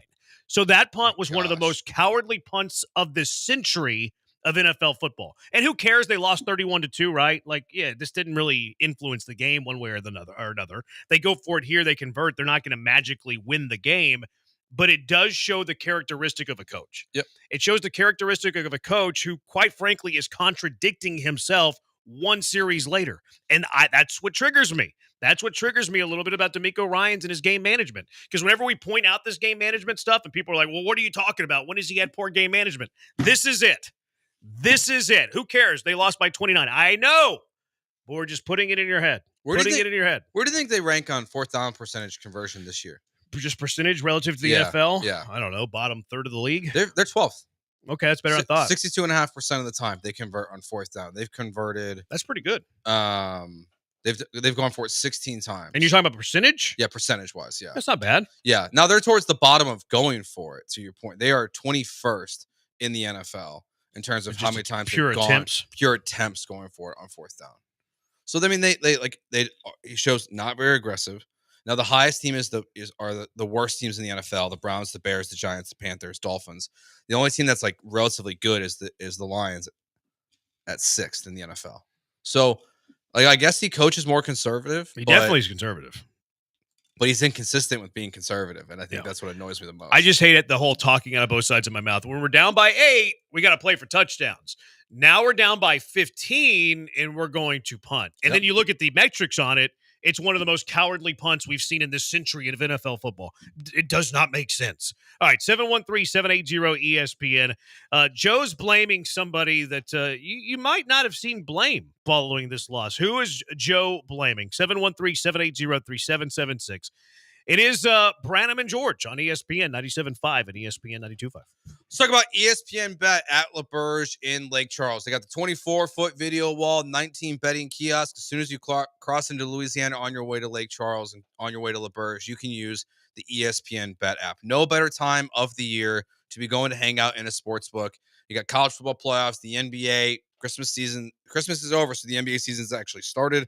You can do all the different things you want to do. The food's great inside the sports book. Chef Lyle is always cooking up some incredible things. Definitely recommend the hot honey sriracha wings. They're very, very good. When you leave Texas and bet on your Texas teams, make sure you do it at ESPN Bet inside LaBerge in Lake Charles.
You're listening to Gallant and George on ESPN 97.5 and 92.5 from the Veritex Community Bank Studios. Here's Paul Gallant and Joe George. Agony on Twitter. It's Branham and George, by the way. I've been traded for Paul Gallant. Agony says, can we talk about how late in the play clock it takes Slowick to get the plays or subs in? Yeah, that's super annoying. It's a sign of a bad offensive flow, bad offensive system. I don't know how much of that is on Slowick or how much of that is on Stroud, though. I think it's a combination of the two. Yeah, it's the function of your offense is not good. No. And that's a huge problem. And that's why I think I would fire Bobby Slowick. I don't think it's even really a conversation that should be difficult to have, honestly, for anyone inside the organization. Something has to change pretty drastically. Yeah. I'm still thinking about that. I'll let you know in like 30 minutes. Who are you blaming for yesterday? Nick Caserio. Okay, why? Why are you blaming Nick Caserio? Okay. You look at the problems with the Texans. The offensive line. You said it earlier. They improved at right guard with Kendrick Green. Yeah. That's a joke. That's incredible. You've got a right tackle and Blake Fisher, who he'll be fine. I think he's gonna be a good player. Yeah, you're biased to the Notre Dame people. I am. I am for sure. But you had a problem at left guard. You didn't recognize it this offseason. You chose to ignore it and roll Kenyon Green out there. We all knew that he was not a good player. You didn't want to bail on him. You re-signed Dalton Schultz, who is walking around on the field. He's not a quality player for you this year. And that's the decision making you made on tight end. You also have doubled down on Brevin Jordan, bringing him back again for next year, a guy who is often injured. You have Stephon Diggs coming off a poor season, who got hurt. Tank Dell, I'm fine with the wide receiver process, but it looks bad now at this point. Your cornerbacks, you let Jeffrey Okudah be your third guy. So we knew as soon as there was an injury, they were screwed. And here we are. They're screwed. You ignored your safety position outside of Kalen Bullock. We knew that Jimmy Ward wasn't good. Instead of, moving on from Jimmy Ward, you extended him as well to where Eric Murray is your primary safety at this point with Kalen Bullock. And while Nick Caserio has done a good job with some of the pieces on this team is fundamentally flawed. I think we all kind of didn't realize it in the moment. They went all in this offseason. I think it's kind of clear now that they've made a mistake. And you look at the flaws of this team and where they're at offensively and defensively, a lot of them are decisions that Nick Caserio made in the offseason. Yeah. I think the Caserio's actually built a good team. I think a lot of things have went against him, though. Like you mentioned the offensive line. What was he supposed to do with the offensive line? He drafted an offensive lineman in the second round of the draft. Shaq Mason was solid last year. Yep. There's no reason to think that Shaq Mason wouldn't have been a solid right guard this year. Maybe you could have brought in a veteran at left guard, but maybe that was part of the decision in drafting Blake Fisher. That if Kenyon Green does not work, well, we can have Jared Patterson in the mix. Juice Scruggs would be in the mix there. Titus Howard can move to left guard because we're drafting another offensive lineman in the second round. So I feel like Caserio addressed the offensive line. Now he might have missed a lot of times. Like Kenyon Green, the draft pick there was not a good one. How cool would it be to not trade down or even to trade down further and draft Linderbaum, who's with Baltimore? That would have been awesome. I don't know if I want to call Shaq Mason a miss, though, because he was good last year. You got him for a late round pick swap. I don't think it's a total miss. It's more about center and left guard that are your bigger problems. I think it's fair to say. I think your left guard play has been really good the last couple of weeks. You can't run the ball.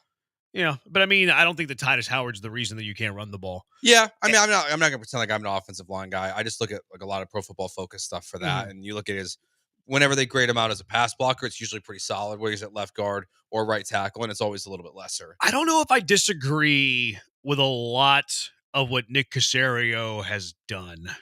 I think the way that you kind of paint the picture, it's a lot of things that kind of didn't go right, though. Extending Dalton Schultz in hindsight is a miss. And I didn't love it at the time either, because I thought that you could have found a tight end that was comparable, probably for a little bit cheaper, and probably would have been better this year, because Dalton Schultz has not been good.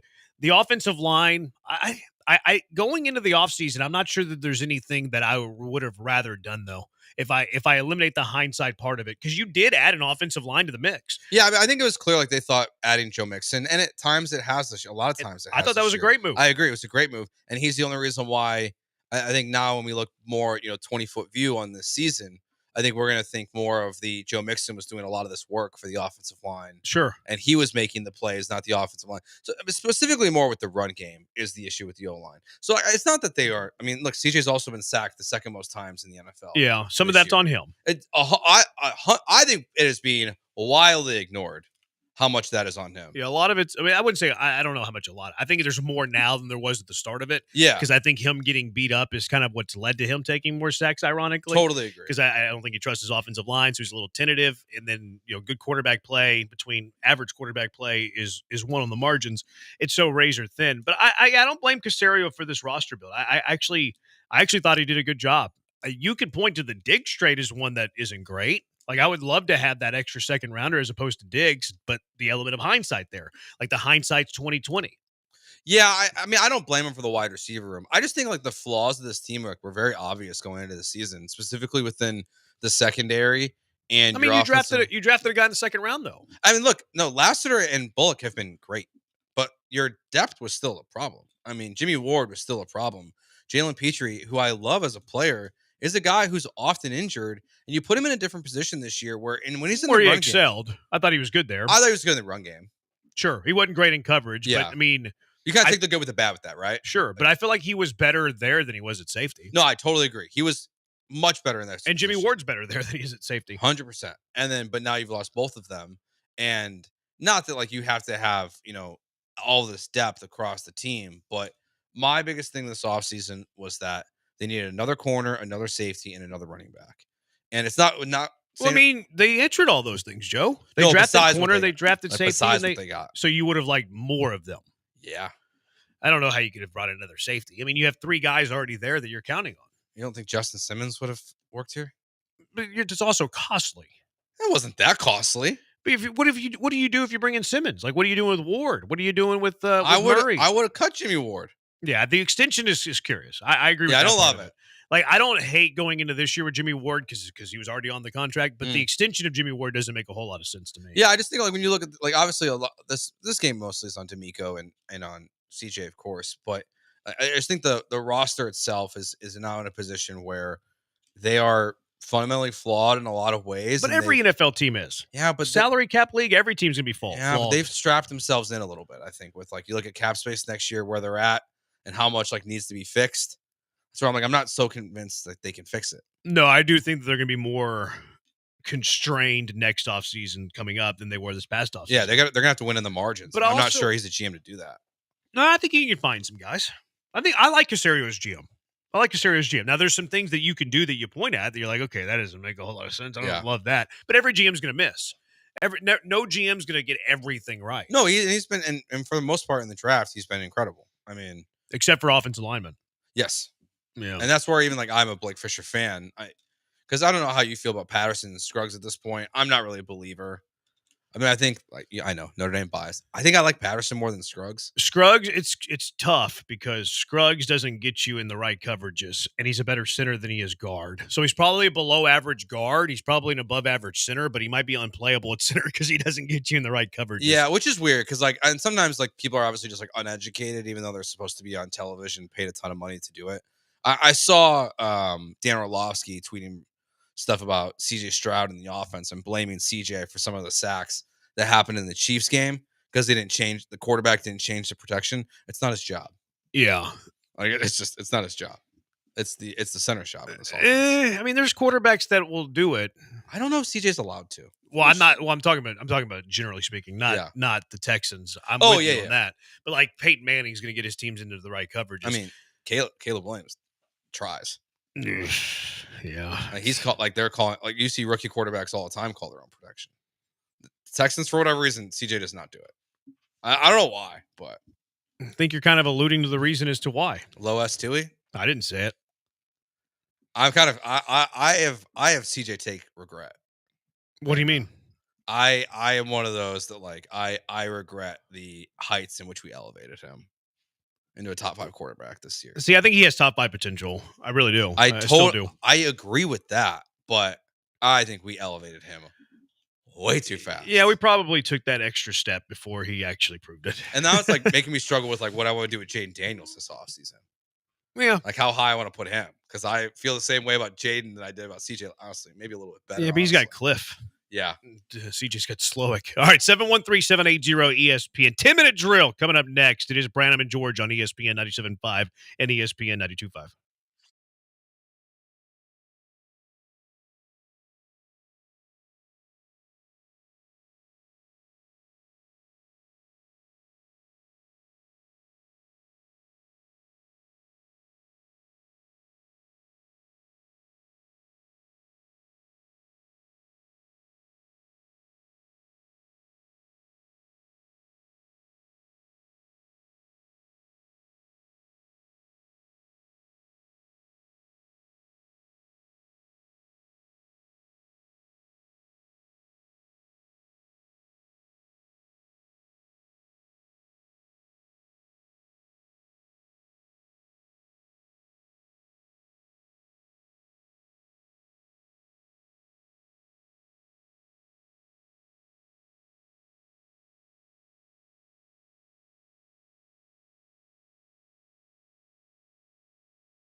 Branham is in for Paul. I've been traded for Paul. This texter says, please tell me I didn't swap Branham on the drive home for Paul, who I frequently change the station when I hear his voice. It's so horrible choice. Is that I think it's insulting to Paul, but it might be me. No, I think it's the Paul.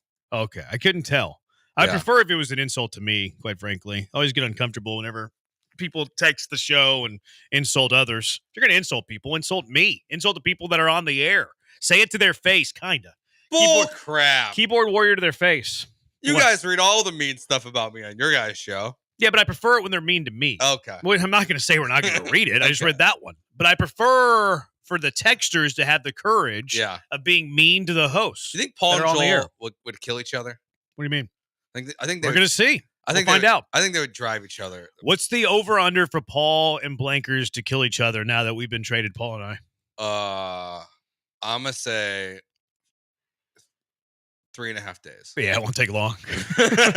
It won't take. Maybe by the end of next week. It's not going to take long. Oh, no, Paul's not back till like the 6th. Oh, okay. Well, I'll go the 12th. I'll go under the 12th of January. Yeah, no doubt. All right. You don't want to see Wednesday games ever again? Nope. Good. Don't need it. Didn't like it. I get what the NFL's trying to do. Don't need it. I don't need Tuesday games. I don't need Wednesday games. I didn't hate it. I don't know. There's nothing going on in the world during the pandemic when the one game got pushed back to a Tuesday. But I don't never need this again. I don't need Wednesday games, and I'm sure they will next year. They'll put Wednesday games on Christmas Eve next year. You think don't so? need this. On Christmas Eve? Yeah. I feel like this was a one-off for Christmas. I don't know. I don't need it. I don't need Black Friday games. I kind of liked it because it was Christmas, but I would get rid of Thursday games. I don't like midweek games. Yeah, I think and you gotta think Amazon would still pay for some broadcast. Honestly, I'd rather them turn Thursday Night Football into Saturday Night Football. That's fine by me. Like I don't need like the midweek. I think stuff. it's hard on the players too. Yeah, I think it's bad. I think it's really bad for the player. Yeah, I'd rather just them go, play Sunday to Saturday versus Sunday to Thursday, it's just as a fan, like not to like woe is me because I saw some of that, a couple of ones that were like really funny. People being very over dramatic about how like now like their life is consumed by football because it's their job. Yeah, get over it. Yeah, my wife doesn't love it. Mine doesn't either. So I just watched the game at like 1:00 in the morning on 5-speed last night. Yeah, it was probably a good way to watch it. But yeah, I just don't need it. I don't need Wednesday football. And I know the NFL eventually feels like they're going to try to do a game every day. Yeah, I don't think so. That'd be hard for fantasy. Yeah, and I think that they placate to the fantasy community. See, I think that's why the auto sub thing is starting to come in. Have you experienced that yet? Yeah, no, we're not going to go in the weeds here on that. Well, if you don't know, so you can set an auto sub that if the player. Yeah, gets hurt. I know. Yeah, I don't love it. Okay. I just don't think the listener loves to hear us talk about it. I don't know. People like fantasy football. I don't think they love the auto sub aspect. You want to break down the X's and O's of the auto sub on the Sleeper Fantasy app? No, I'm just saying it's like player gets hurt on Sunday, you put in someone who played on Thursday. I think it's stupid. I'm with you on Wednesday night football. I get rid of Thursday night football, but I like holiday football. Like a holiday, if you want to make the exception to have weekday football because it matches up with a holiday, I'm all for it. So get rid of Thursday night football, and then when you want some holiday football in the middle of the week, go for it. Yeah. Go for it. But it's weird, though, because then, didn't it, 2 years ago, on Christmas, they did the opposite, where they played 2 games on Christmas, and then everyone else played on Christmas Eve? I think it's something like that. Like, they went, all Saturday games, and then it was so. It's very strange. But the NFL does what the NFL wants. Well, also Netflix played, $150 million to have them on? Yes, they did. Just 2 games. So, that probably was a huge reason why. I thought Netflix was pretty good. Yeah. It was way better than the debacle of Tyson Paul. Yeah, I'm not surprised. I mean, they start Monday Night Raw next week, which obviously there'll be more viewers for football than wrestling, and way more viewers for the Jake Paul, Mike Tyson disaster than these games. But they also signed a deal with the Women's World Cup. So, they've got a lot of stuff they had to get this right, kind of. Yeah, I thought they did good. Yeah, Aaron in Mid-County says, isn't the Netflix deal for 3 Christmases? I didn't know that. Well, they play next year Christmas is on a Thursday, and the year after that should be on a Friday, I guess. So they got the next 3 Christmases? Yeah. Makes sense. I wonder if Netflix is going to try to be a major player in sports broadcasting. I saw someone suggest that they've already, this is their path to the Super Bowl. Really? That'd be kind of legit. I mean, think about it, but they're going to have... I don't hate it. They have Christmas Day football. They've done live streaming events, which were a disaster. They have a Women's World Cup, which, does matter to a lot of people. Some. And they have, define a lot. The longest running cable television show in the history of cable. The Simpsons? Is now going to Netflix. WWE Raw. That's been on longer than The Simpsons? Yeah. Really? Yeah. Huh. Kansas City clinches the top seed in the AFC. Do you think anybody dethrones them in the AFC this year? Yes. Really? I don't know who yet, but I'm going to say yes. It could be Lamar's year. Look, if Zay Flowers doesn't fumble the ball towards the end zone last year, it might have been last year. Yeah. I mean, I'm not going to, bet on it because that feels like I would never bet against Patrick Mahomes. Same. But I'll probably pick Baltimore or Buffalo to go Super Bowl this year. Okay. I mean, I think I've had to take the Josh Allen's never going to win a Super Bowl, so hopefully it's not Buffalo. Yeah, you're going to stand on that one for a while. Forever until it happens. Yeah, and then you're stuck. And then I'll be like, I was wrong. Yeah. You pay me for my looks, not my brilliance. I mean, look, sometimes like you have long-term bets that you get screwed on, so you never know. I lost the bet this year because Forrest Whitley pitched for 1 inning for the Astros. Should have made the bet. No, I said he'll never pitch for the Astros. Should have made the bet. He got 1 out. He's going to be a key figure in their bullpen next year until he gets hurt. Heard that for 5 years now? No, he's just been a reliever for 1 year. That's true. Lamar Jackson, greatest dual-threat quarterback of all time. Yes. Past Mike Vick for the most rushing yards ever. Been past Michael Vick. Yeah, he's already been past him.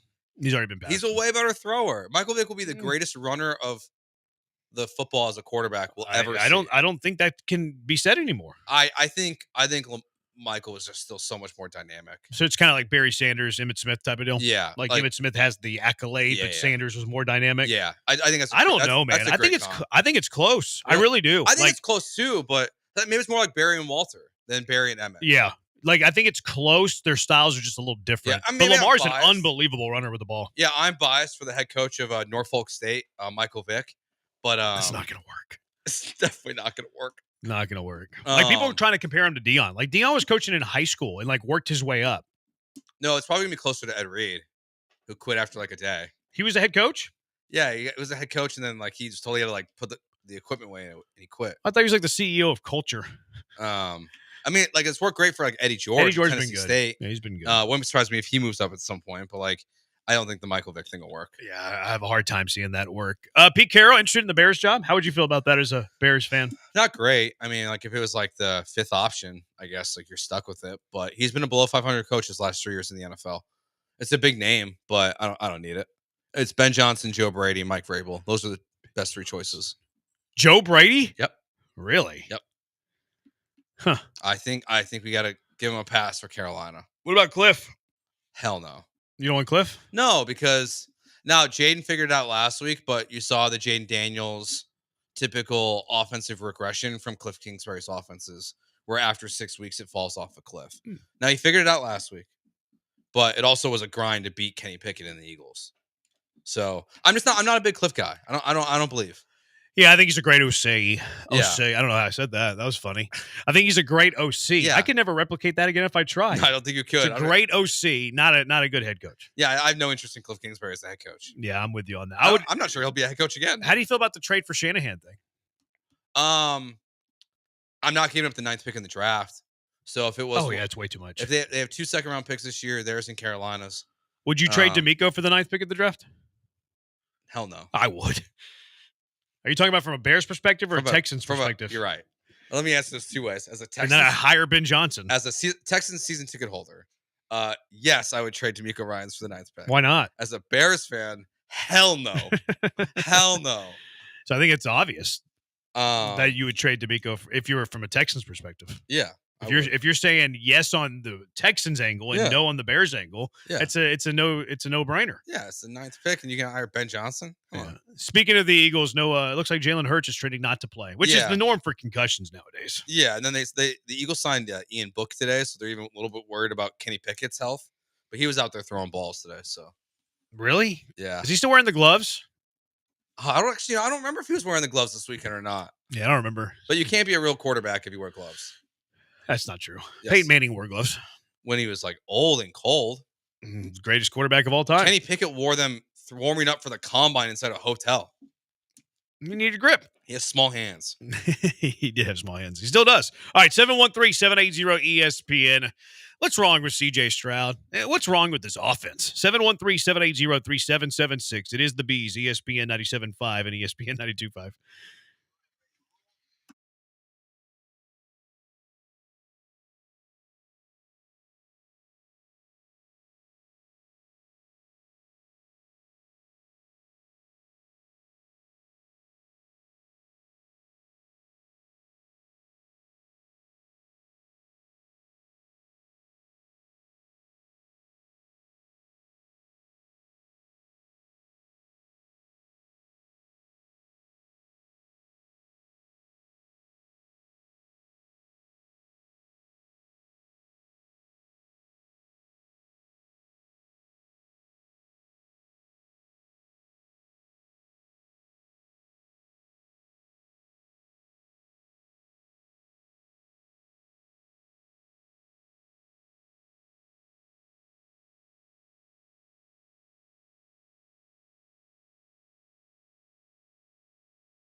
It's Gallant and George. On ESPN 97.5 and 92.5. Broadcasting live from the Veritex Community Bank Studios. Here's Paul Gallant and Joe George. No Paul today. We're going to have to work on that imaging. I've been traded for Paul, so I'm in with Joe. Branham and George, I think, is what we're going to call it.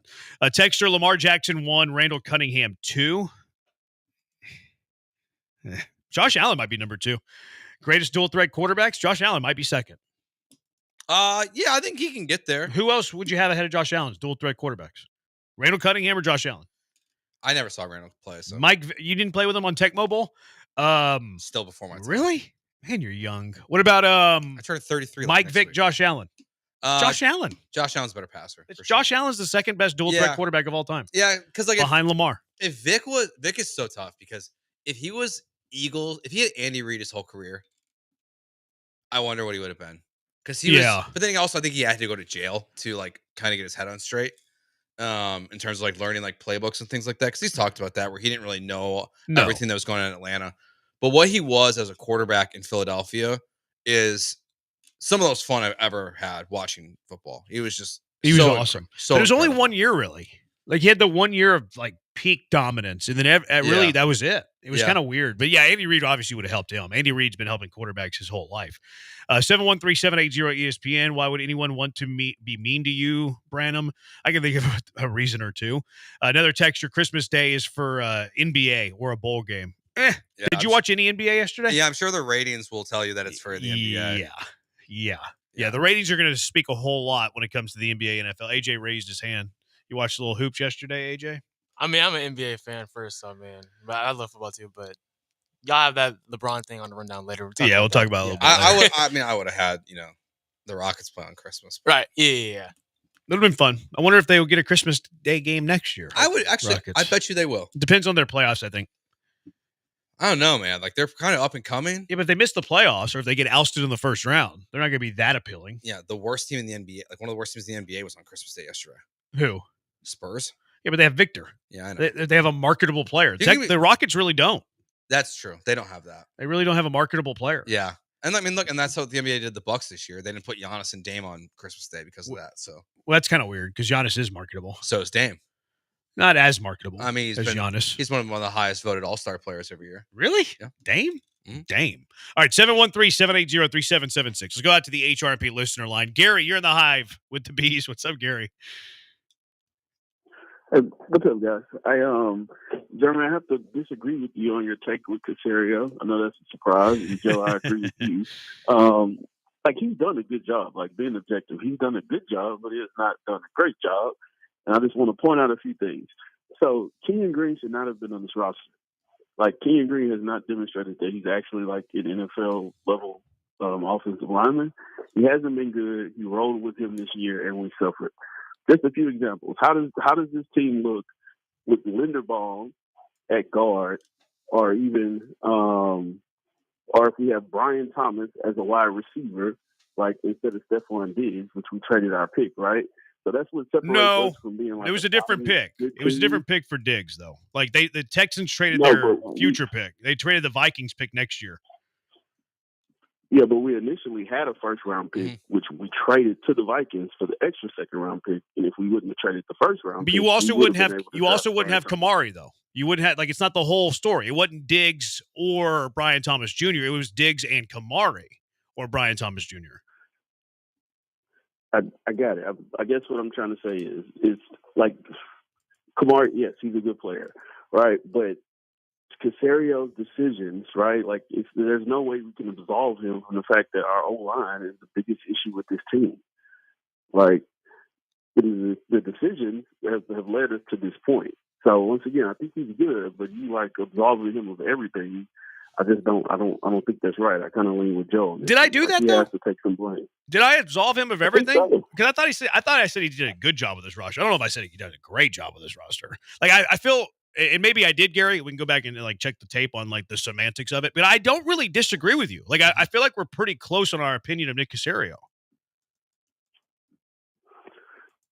It's possible. This has always been a sticking point of mine. Somehow I think people think he walks on water, which he is good. Right. But I think what separates us from Kansas City is they make great decisions where we make good ones, and that leads us to be where we're at, and they're where they're at. Yeah, I agree. I also think that they're better coached. Appreciate the call, Gary. I would say that Kansas City's better Definitely. coached than the Texans. Like, Linderbaum way better than Kenyon Green, but I wonder what Kenyon Green would look like with Baltimore coaching.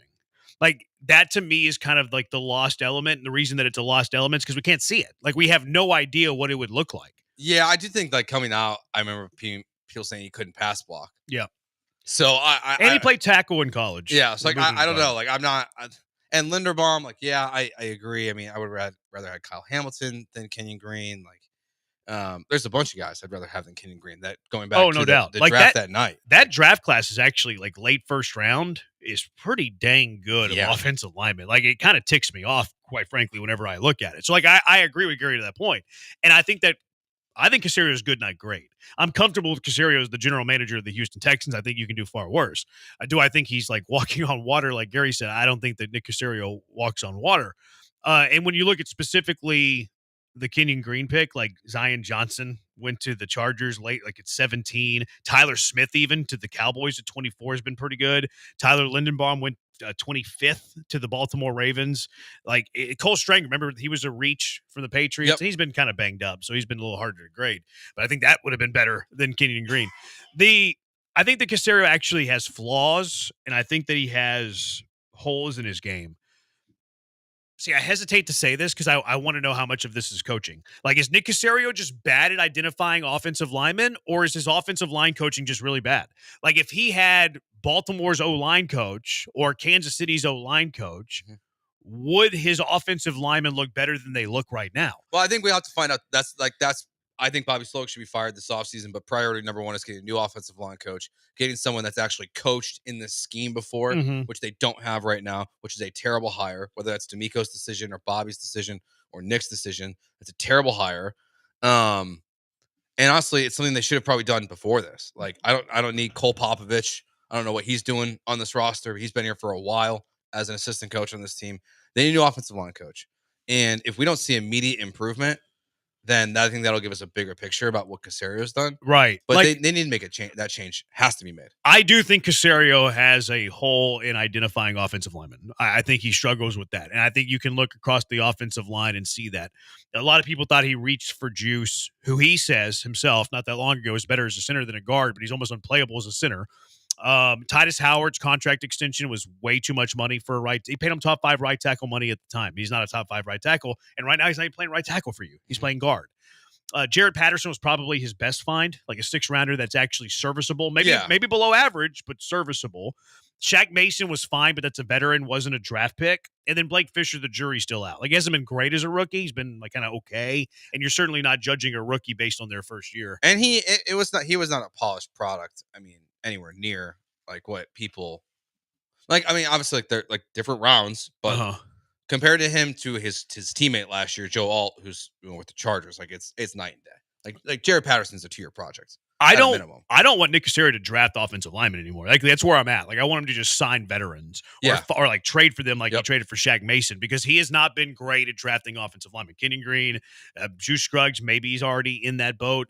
Blake Fisher, probably too early to tell, but he hasn't been like an instant impact starter. Like, it took him a while, and he's kind of been iffy there.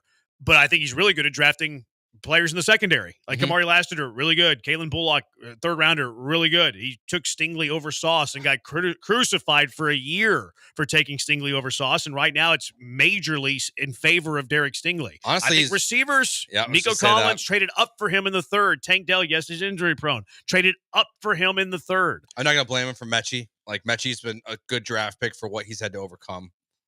That's probably 2 different conversations whenever you talk John Mechie, right? That's why I think like what you've gotten out of John Mechie, like it's not his fault. I think he was a great pick coming into the draft.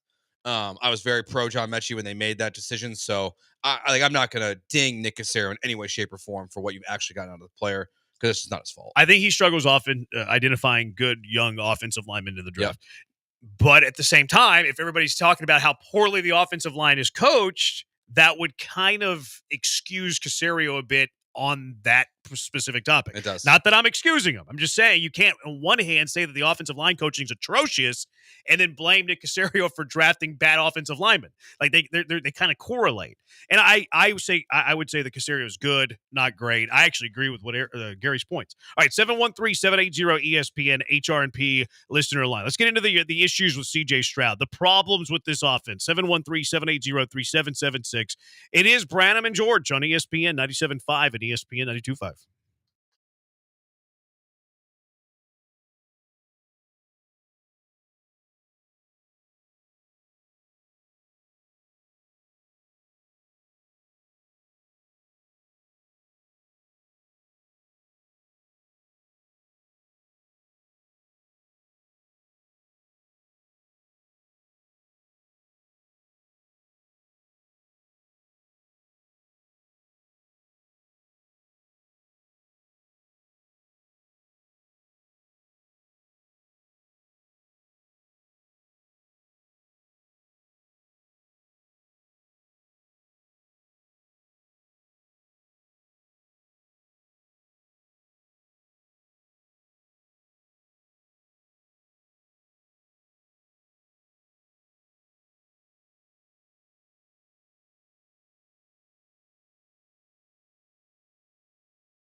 It is Branham and George. Paul and I have been traded. A deal just before the new year. Mm-hmm. What is wrong with CJ Stroud? What is wrong with this offense? A texter says Texans are posers. Fair. Frauds? I don't think that they're frauds. Like, a fraud is to be something that, like, I guess it depends on your definition of the Texans before the start of the year. Like, in no way, like, what did you have the Texans doing? I think everyone at the station had the Texans above 10 wins, and I had them going to the AFC Championship game. I had them at 10 wins. Yeah. I think everyone had 10 or above. Like, we did our, video. Yeah, I had them 10-7, yeah. losing in the divisional round. Yeah, I think all the talent and producers were at 10 wins. So if I went 10-7 and lose in the divisional round, and then they do that, that's not a fraud, right? Am I right? Okay. That's not Okay. that's why I think it depends on where you thought of them. Surface level, not fraudulent. Right. Like I said, 10 wins AFC Championship game. I don't think. I think it'd be fraudulent to that. I think the way this is way worse than it's supposed to be. They're not a 10-win team. They don't look like a 10-win team. Like they might get to 10 wins, but it feels bad. I see. They feel like one of the worst teams in the NFL right now. I think that's probably more their lack of quality wins. Yeah. Like they have one quality win against Buffalo. Yeah. But also, what was the narrative at the start of the year? Oh, the schedule is so darn tough. What a difficult schedule it's going to be. And if they win 10 games with that schedule, they won 10 games with that schedule. But they also went like 6 or 7 weeks without scoring a touchdown in the second half. Like it's how they're getting there. I think the end result, like it's not what we thought it was going to be. Like if someone said the Texans won 10 games, yeah, maybe that's a good way the of putting offense has taken a huge step backwards. CJ Stroud has not been good this year. Like you're not able to stay healthy. Your offensive line regressed this year. Everything that like could have gone wrong did. The only thing that's been really a huge positive would be, I would say, the signing of Danielle Hunter and the draft picks of Kamari Lassiter and Kalen Bullock. Yeah, that's probably the best way to put it. Like, I never thought that the offense would look as bad as it has. Yeah, I mean, think about national media members. They don't matter, but they set the tone, and so does Vegas. And CJ was top 5 in MVP odds. But their wins were 9.5. Yeah, but CJ's not an MVP candidate. You have national media members who predicted the Texans to go to the Super Bowl this year, and they're nowhere close to that. Now they're being made fun of by I Love Feet Rex Ryan. What is he doing? He's saying that they're worst playoff team by far. I thought it was like a parody account. No. Yeah. He's right. He is right though. They're the worst division winner by far. No, it's not by far. I think so. Atlanta. If Tampa Bay wins the division, I think Tampa's better. I don't care who wins the NFC South. You play the NFC South champion and the Texans on a neutral field, I think the Texans are favored by 3 points. I agree with that. Then how could you say they're the worst division champ by far? You're talking out of both sides of your mouth, Joe George. You got me. Okay. All right. You got me. Let's just move on. I acknowledge my defeats. So they're one of the 2 worst division champs by far. Okay, that's fair. That's fair. Key from LA. CJ starting to look like all the other Ohio State quarterbacks who come to the NFL. That's not nice. Problem is podcast addiction, CJ. See, I don't think his problem is that he was on podcasts. He might have been feeling himself a little bit too much. I had that take. I said he was going to regret that stuff. Why? Going on a podcast does not matter. It's what happened this weekend. And it's what happened yesterday is the perfect example. Is that he's doing a draft of players with Micah Parsons, and he's telling you how much he's like, Micah takes Kyle Hamilton and says Kyle Hamilton's going to guard Travis Kelce, and CJ starts ripping him. Yeah, memed or freezing cold takes. And then Kyle picks him off in the game. Like, yeah, he talked a lot. I don't need to ever hear again from CJ Stroud until he goes to an AFC Championship game. I am him. He said that so many times on these podcasts this year. He got full of himself. He might have gotten full of himself, but the podcast time. specifically doesn't bother me. Like if you going on a podcast, is it going to make you a better or a worse quarterback? I think it speaks more to the ego. Yeah, I think his ego got really inflated this year, and I mean, even like he kind of acknowledged that himself when he talked about the cussing and things like that, and how like it's out of character for himself, and he needed to stop that. This year, like he acknowledged that, like you could tell, like he got very, very full of himself this year, and it's not the result. That is not why he has played the way he has, but it looks bad. Yeah. To go on 100 different podcasts and be talking crazy, and then to have this level of performances on national television against Detroit. He wasn't even great against Dallas. Like they lost. They were terrible in 3 straight national television games, and in this one. You were talking fantasy earlier. He might be the most disappointing fantasy quarterback this year. I don't think it's even close. No, I don't either. Like because he's probably going top 5 in terms of quarterbacks. And there hasn't been many weeks where he's been top 10. No. Like he hasn't been a top 10 quarterback many weeks. No. Yeah, I probably would have made the playoffs in your league if he was good. Yeah. How'd that go for you? He's not been great. Yeah, he's not been great this year. No, he hasn't. I actually, like, long term, I actually think it could be beneficial. I hope it is. Because there are two things that lead to change more than anything else, and it's embarrassment and disappointment. And I think that CJ Stroud is going to feel both of them after this year. I think he's going to be embarrassed with his play relative to his rookie year, and I think he's going to be extremely disappointed. I think you can already see his disappointment in his play. I think he's sulking on the field. I think he is unhappy with the way that he's played. I think he's lost confidence. I think he's in his own head. And I think that if you channel that properly, it could help you long term. I totally agree.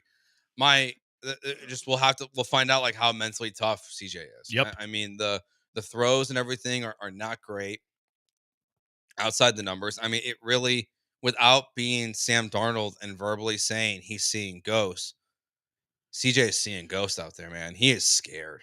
I think he is a bit scared. Yeah, like he is not like, boogeyman. I think it's more he's feeling pressure that's not there. Yeah, I think he's lost confidence with himself. I think he's lost confidence with his offensive line. He might have lost confidence with his play caller a bit too. Now, the optimistic way of looking at this is that he still does things where you're like, it's there. He still does things where you're like, okay, it's still there. It's not completely gone. It's just a matter of doing it and doing it more often. Texters, what's wrong with CJ Stroud? 713-780-3776. After watching CJ struggle on typically easy passes yesterday and missing wide open receivers, including deep balls, and trying to force the ball to Mechie, I don't know if Bobby is the problem or not now. I think that's a fair take. I think we look a lot at Bobby Slowick and we're like, well, that guy's to blame for the offense, when I think that there is a good, healthy amount of Stroud to blame. At the same time, I watched the Kansas City game, and I see what Andy Reid's scheming up to make things easy for his quarterback, and the Texans aren't doing a whole lot of that. So I kind of go back and forth on that. I think it's fair to criticize both, but I'm not going to give Bobby Slowick a free pass by any stretch of the imagination. Totally agree. I always think back to, like, there's a couple plays that happened in the I guess I can't remember which game it was, a couple weeks ago, where like was in the game, like, it was the Jameis Winston game on Monday Night Football, where he's going off and he's just throwing to Jerry Jeudy on a 3rd and 15, no matter what, 1 yard over the middle of the field, and then Jerry Jeudy's taking it for 15 yards because there's open space, there's just crossers, 2 guys coming across the middle of the field, someone's open at least. Texans don't do any of that stuff. Like, they don't have anything fundamentally easy, and I cannot believe it's 2:14 and we haven't said the word screens yet. Well, they didn't really do a whole lot of them yesterday. Well, I know, but like, we didn't do the show together on Monday, obviously. I think that they're critical for this offense. Yeah, I think but you they're need all terrible.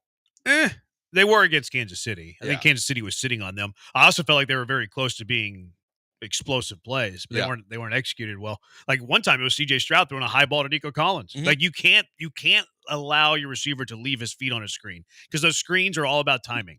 And like we hear about this offense, all about precision, all about timing. And like right now, CJ Stroud lacks precision and he lacks timing. Yeah, and I mean, but like, and some of the CJ Stroud being precise stuff, like, while I don't want to pin it all on Bobby, I mean, this is where Nick Caserio and D'Amico have to evaluate the quarterback that they have in front of them. And if he's not precise enough to run the Shanahan offense, then Bobby Slowick can't be your offense coordinator. Like, you can't force a quarterback.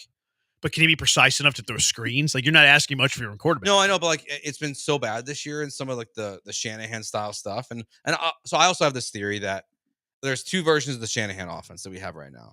There's the Shanahan version, which is really run by San Francisco, Miami, and Houston, and all those teams are struggling mightily on offense. And then there's the McVay version, which is still working pretty well across the NFL, where like he's running the Shanahan system, but has his like tweaks on it. His disciples are running that very well. I think the base Shanahan offense that Bobby, Mike McDaniels, and Kyle are running has been figured out. And I don't think Bobby can fix it. I think only Kyle can fix it. It feels like last year they got caught up on, and we saw this happen to Sean McVay and that offense a little bit a couple years ago.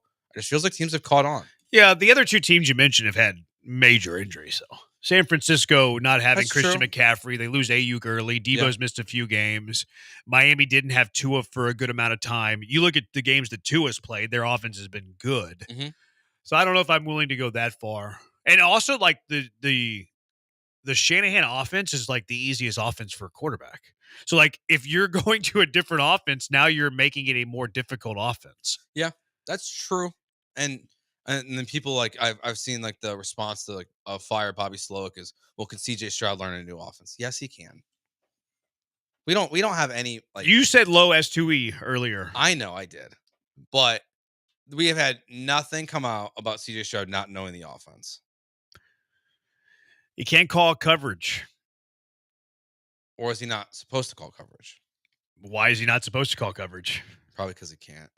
I'm just wondering. Yeah. If you were an offensive coordinator, why are you not allowing your quarterback to call the coverage? You think we're going to see a big flip on CJ? I think we're seeing it.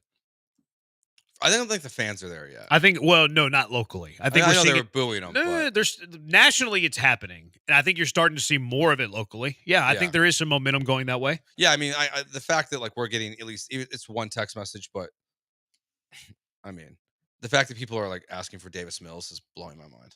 Yeah, it's not great. That's where we're at this season. That people are tweeting about Davis Mills and texting. The fact that the Mills Mafia has any ammo to stand on right now is unbelievable. No, there's momentum trending that way. There's no doubt about it. We get way more anti CJ Stroud texts today than we did at the start of the year. Yeah. So yeah, there is momentum going that way. A texter, remember how good Baker Mayfield was rookie season, then sophomore drop off. Reality of better competition the second year. Maybe there's a little bit to that. Another texture, ever since that little bro moment with Caleb Williams, Stroud has played like poop emoji. Yep. You're not wrong. Yeah, I mean, it's...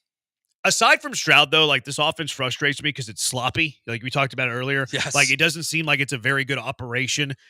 You had late substitutions yesterday to where Baltimore was able to counter sub, and you got a play off with 1 second on the play clock. You had 2 delay games against Kansas City in the second half. You had to call a timeout to avoid another one.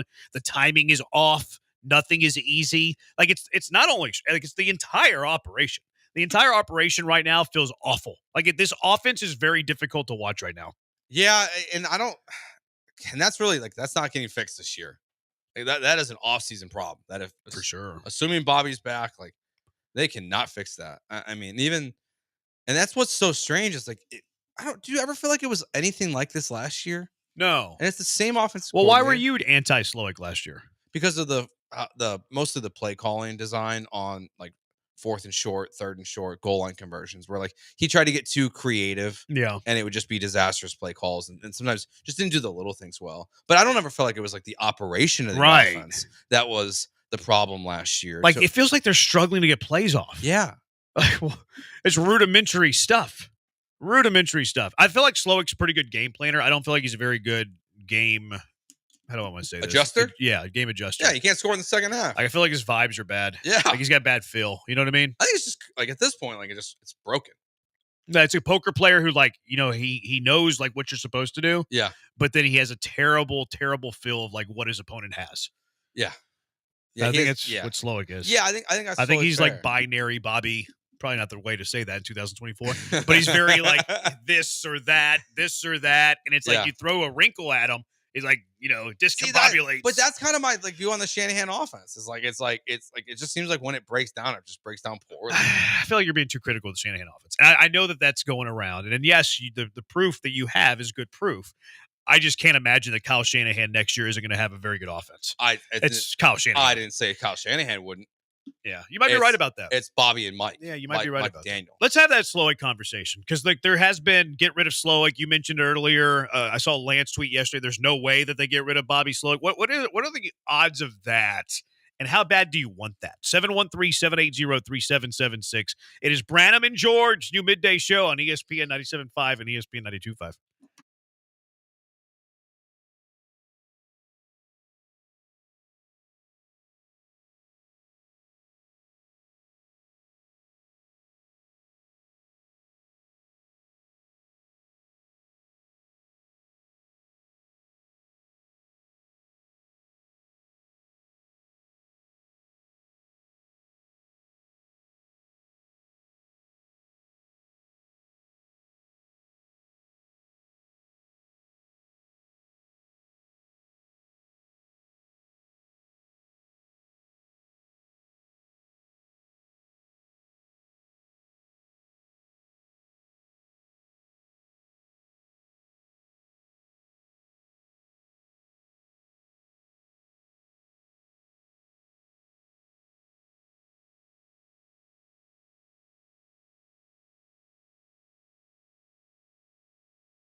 It's Gallant and George, on ESPN 97.5 and 92.5. broadcasting live from the Veritex Community Bank Studios. Here's Paul Gallant and Joe George. No more Paul. He's going to be moving to the. What's that? I'm gonna get killed. Why? By him. Why? Because you and Blankers orchestrated a trade. I am now noon to 3. Branham and George, name of the show. According to, well, no one's texted any other ideas. So I guess we're just Branham and George. 713-780-ESPN. the Batman. Bee Gees? The Bee Gees, Nah, that's too similar to something bad. Well, I guess not bad, just kind of inappropriate. Are we running it up the middle too much? Feels like every run plays the same. Probably just my frustrations blinding me thoughts. I totally get where he's coming from. Maybe it's just they don't trust the edge, you know? I mean, but you don't trust Laramie Tunsil? He's been no more of a pass blocker than I a run know. blocker. It's a lot of money for a guy who They do run that way, though. They do, yeah.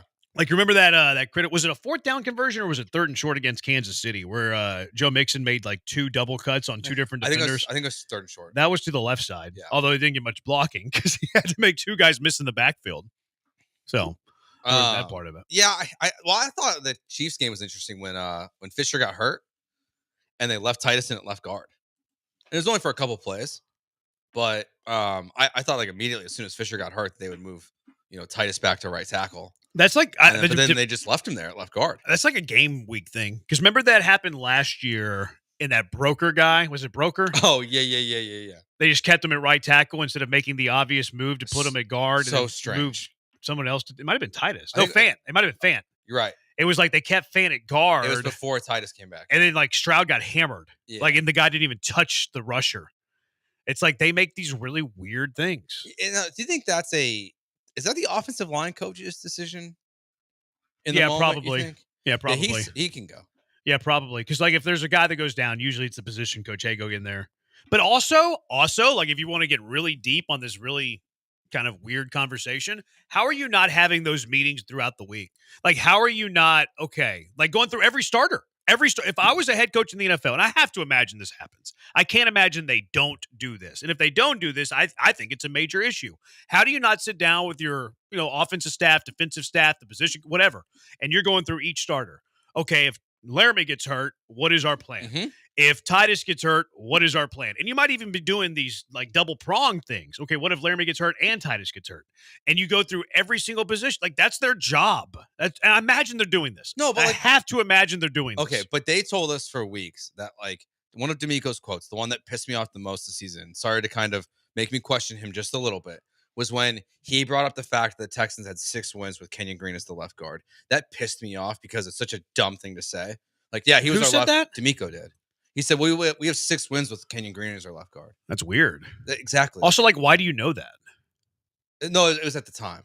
It was like week 7. Week 7 or 8. So it was earlier in the season. He said I got you. when people were questioning Kenyon Green. But to your point, like Kenyon Green's terrible, and at no point did it seem like they were going to pivot away with it until he got hurt. Yeah, like it really feels like Kenyon Green never would have left being the left guard. But then you're looking at this team from an injury point. I think defensively too. Okay, Jalen Petrie gets hurt, so Jimmy Ward moves into that spot, right? That's very simple. But he's injury prone. So now Miles Bryant and Jeff Okudah are your answer. Like that's what you're rolling with these injuries. They do. What option do you have though? No. Well, Desmond King. I don't think Desmond King's better than Miles Bryant. Really?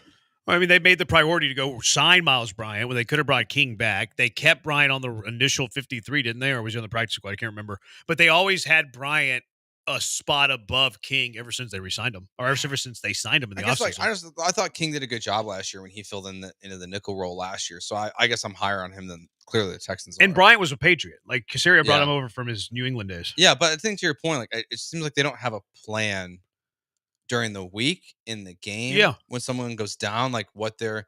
I mean, I have to imagine they do. I'm giving them the benefit of the doubt here because I feel like that's their job. Okay, they might have a plan, but it doesn't mean the plan doesn't. Like suck. if Foley gets hurt, this is what we're going to do. Like the best example of them not having a great plan is last year with the situation we talked about with their right tackle, right guard, where it's like, okay, our right tackle's hurt. Hey, you go out there. Mm-hmm.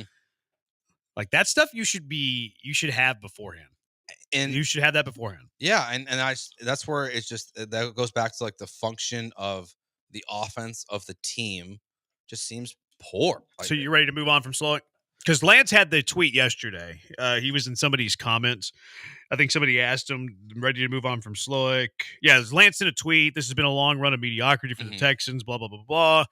A tweeter, SlickMac23, said, no way Bobby Slowick is here next year. And then Lance said he will be. They will change the O-line coach. Yeah, DJ told us the same thing when he was on with us like a month and a half ago.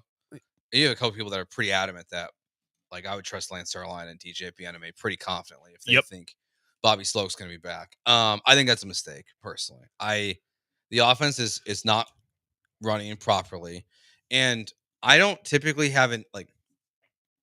I'm fine with hiring a defensive coach over an offensive coach. That's the decision you made. My question to D'Amico would be, are you willing to lose your job because of Bobby Slowick? Huh. Because if you're going to go into year 3 of Bobby Slowick, D'Amico has a 5-year contract, right? Or 6-year contract.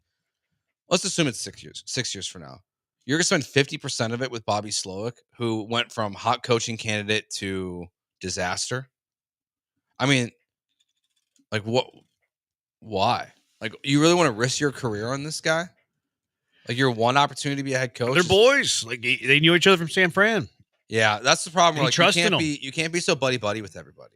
Like, you have to make business decisions. I mean, it's part of the reason why Bill Belichick's not in the NFL is because he reportedly wanted to bring Josh McDaniels and all those guys, and people didn't want it. Maybe that's the new offense coordinator in Houston. Josh McDaniels. I think he'll be with Vrabel in New England. See maybe so. That'd be you could go back to New England. Well, they're not firing Mayo. I don't know, man. I think they might. Still. I think Kraft loves Mayo. That sucks for that. That sucks for those guys because he's not a good coach. I mean, look how long Mayo was there. I know. Like Mayo, but I think that Kraft told Mayo he was going to be the Belichick's successor 5 years ago. Yeah, I really do. I think so too, but it seems like it's not working well. But yeah, I would move on from Bobby Slowick. I think it's the right decision to do it. It's not going well this year. Your offense is taking a step backwards. Your quarterback's taking a step backwards. And I just don't know how you can look at this offensive staff and say, this is the kind of group that I want to bet on for next year. And you can start they'll start the year with the new offensive line coach. Bobby Slowick will be back. I think you're going to have a different quarterback coach. So whoever that quarterback coach is, Gerard's gone. I think so. Huh. Not, I think at his own willing though. Yeah. I think he'll get an OC job. It's going to be harder this year, I think. I don't know if it'll be in the NFL. Oh. I feel like he's a hot enough name to where it feels like he'll get an OC job somewhere. It's hard though because like all the OC jobs get pretty full in college before the NFL coaching carousel begins. Yeah. I root openly for Gerard. Yeah. I hope he doesn't go to the college game. I think it's so hard to be a college coach these I days. Can't even imagine. We saw today the University of Miami basketball coach quit. Retired. He quit. He retired. He said he didn't have it in him anymore, and he brought up how a player asked about transferring after being eliminated in March Madness. So he quit. He retired.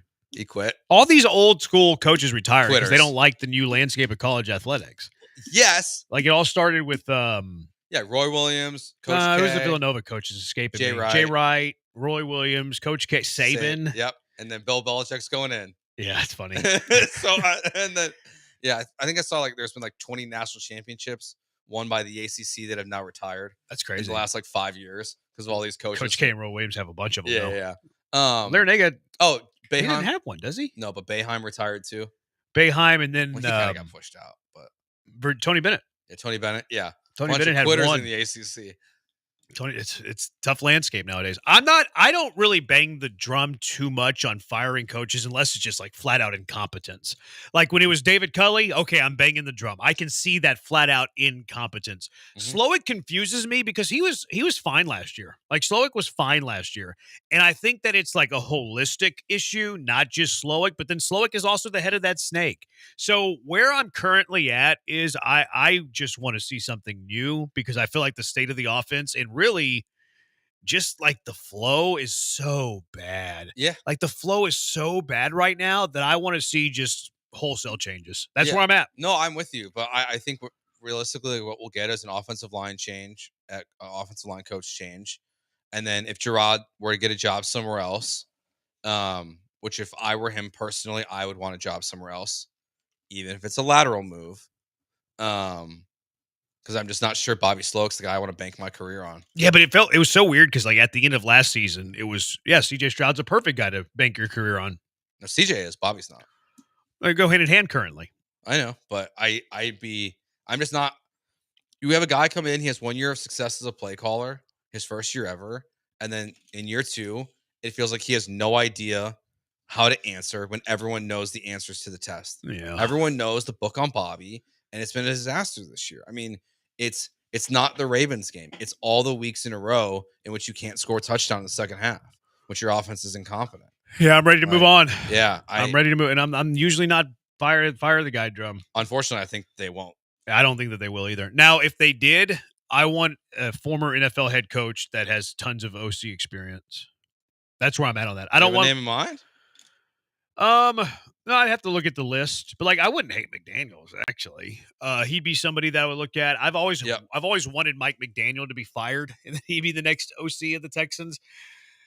I wonder if Clint Kubiak would register if the Saints have a new coaching staff. Honestly, I think I'm going to go to another kid. I want another kid. I don't like the kid aspect. Clint Kubiak, obviously not a former head coach. Yeah, I'm taking from the best offensive mind in football right now, which is the Minnesota Vikings. Oh, Phillips? Give me Phillips. Wes. But what if he's just Slowick again? I know. Like, you know why? Right. I'm sure Wes Phillips is a great coach, but like, who is the reason for their offensive success? Kevin O'Connell. Yeah. I don't love going with guys who are not the sole reason for their offensive success. Yep. So I would hesitate to pick up an OC from a coaching staff who he's not even calling plays there. It's kind of Slowick. Like Slowick was the offensive guy. He wasn't even the OC. No, he was the passing coordinator. Yeah, but he was coming from a system where he was not the reason for their offensive success. Yeah. So I want a guy who has recently been the reason for their offensive success. What about Dable? And I would prefer a head coach because I think that D'Amico could use that sort of guy in the room. Mm-hmm. I like that actually. Brian Dable. Yeah. Now, it's not his fault what's going on. To me, it's not a great fit because I think Dable really does well with guys with quarterbacks who can also run the ball. CJ can run. Nah, he can't run like that. Well, he can run out of bounds instead of throwing it. See, CJ's mobile enough. CJ's not mobile. Yeah. I wouldn't call CJ a dual threat quarterback. Like he's mobile enough to do what you need him to do. Like he's kind of Burrow-ish in mobility. Although I think Burrow's probably a little bit more mobile. I would agree with that. He's not, but see, Dable's more of a dual threat guy. So like I would hesitate there. You don't think? I think Josh McDaniels would actually make a lot of sense. No, McDaniels would make sense. And his brother's already on the staff. Yeah. And Nick Caserio talks glowingly about Josh McDaniels.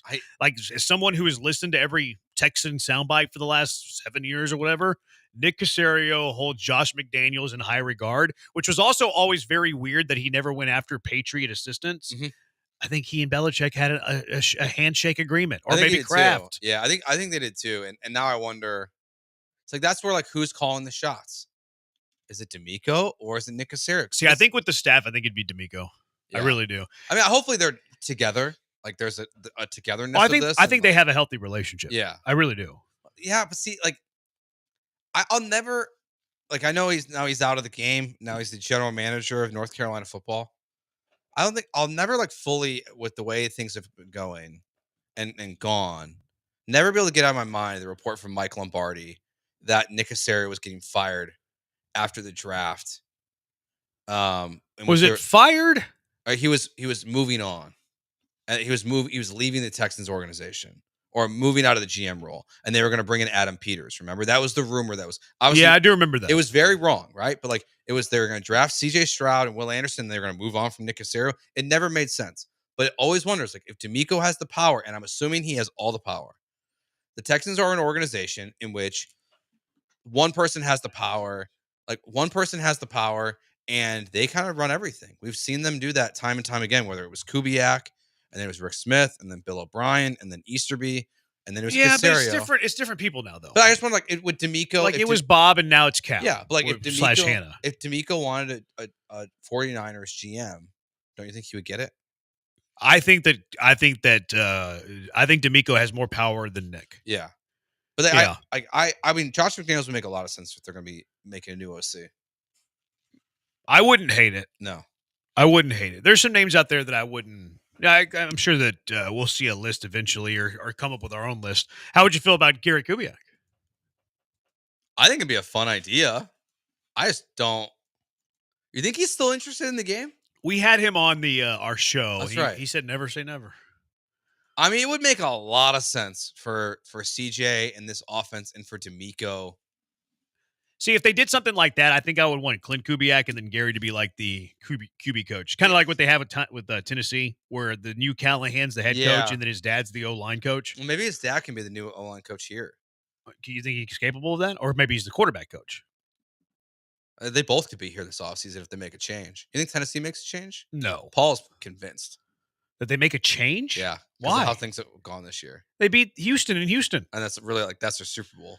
No, I don't think they fire Callahan after 1 year. I mean, Gary Kubiak coming back would be a really interesting move because like one of the counters that DJ, when Paul and I discussed it with him, was about like his tree is like obviously not that big. Like what is the D'Amico's tree? Yeah, what is D'Amico's tree? Yeah, but he's a second-year head coach. What kind of tree is he supposed to be looking at here? No, but he wasn't even an assistant for that long, right? So like he doesn't even have like the typical, like he's not going to more connections. You mean? Yeah, he doesn't have a lot of connections, like as many. So I think we overrate that though. Like to me, it's evaluate talent. Quite frankly, yeah. Like go out, evaluate the talent, and sign, even if that talent's a coach or a coordinator for you. No, D'Amico should be able to look at an offense that he's game planning against and say that that's a great offensive coordinator. I think it's why he brought in Cliff for an interview. Yeah. Remember he brought in Cliff for an interview and gave the job to Slowick? They should just give it to Cliff. Yeah, I wonder if there was – I wonder how serious that was.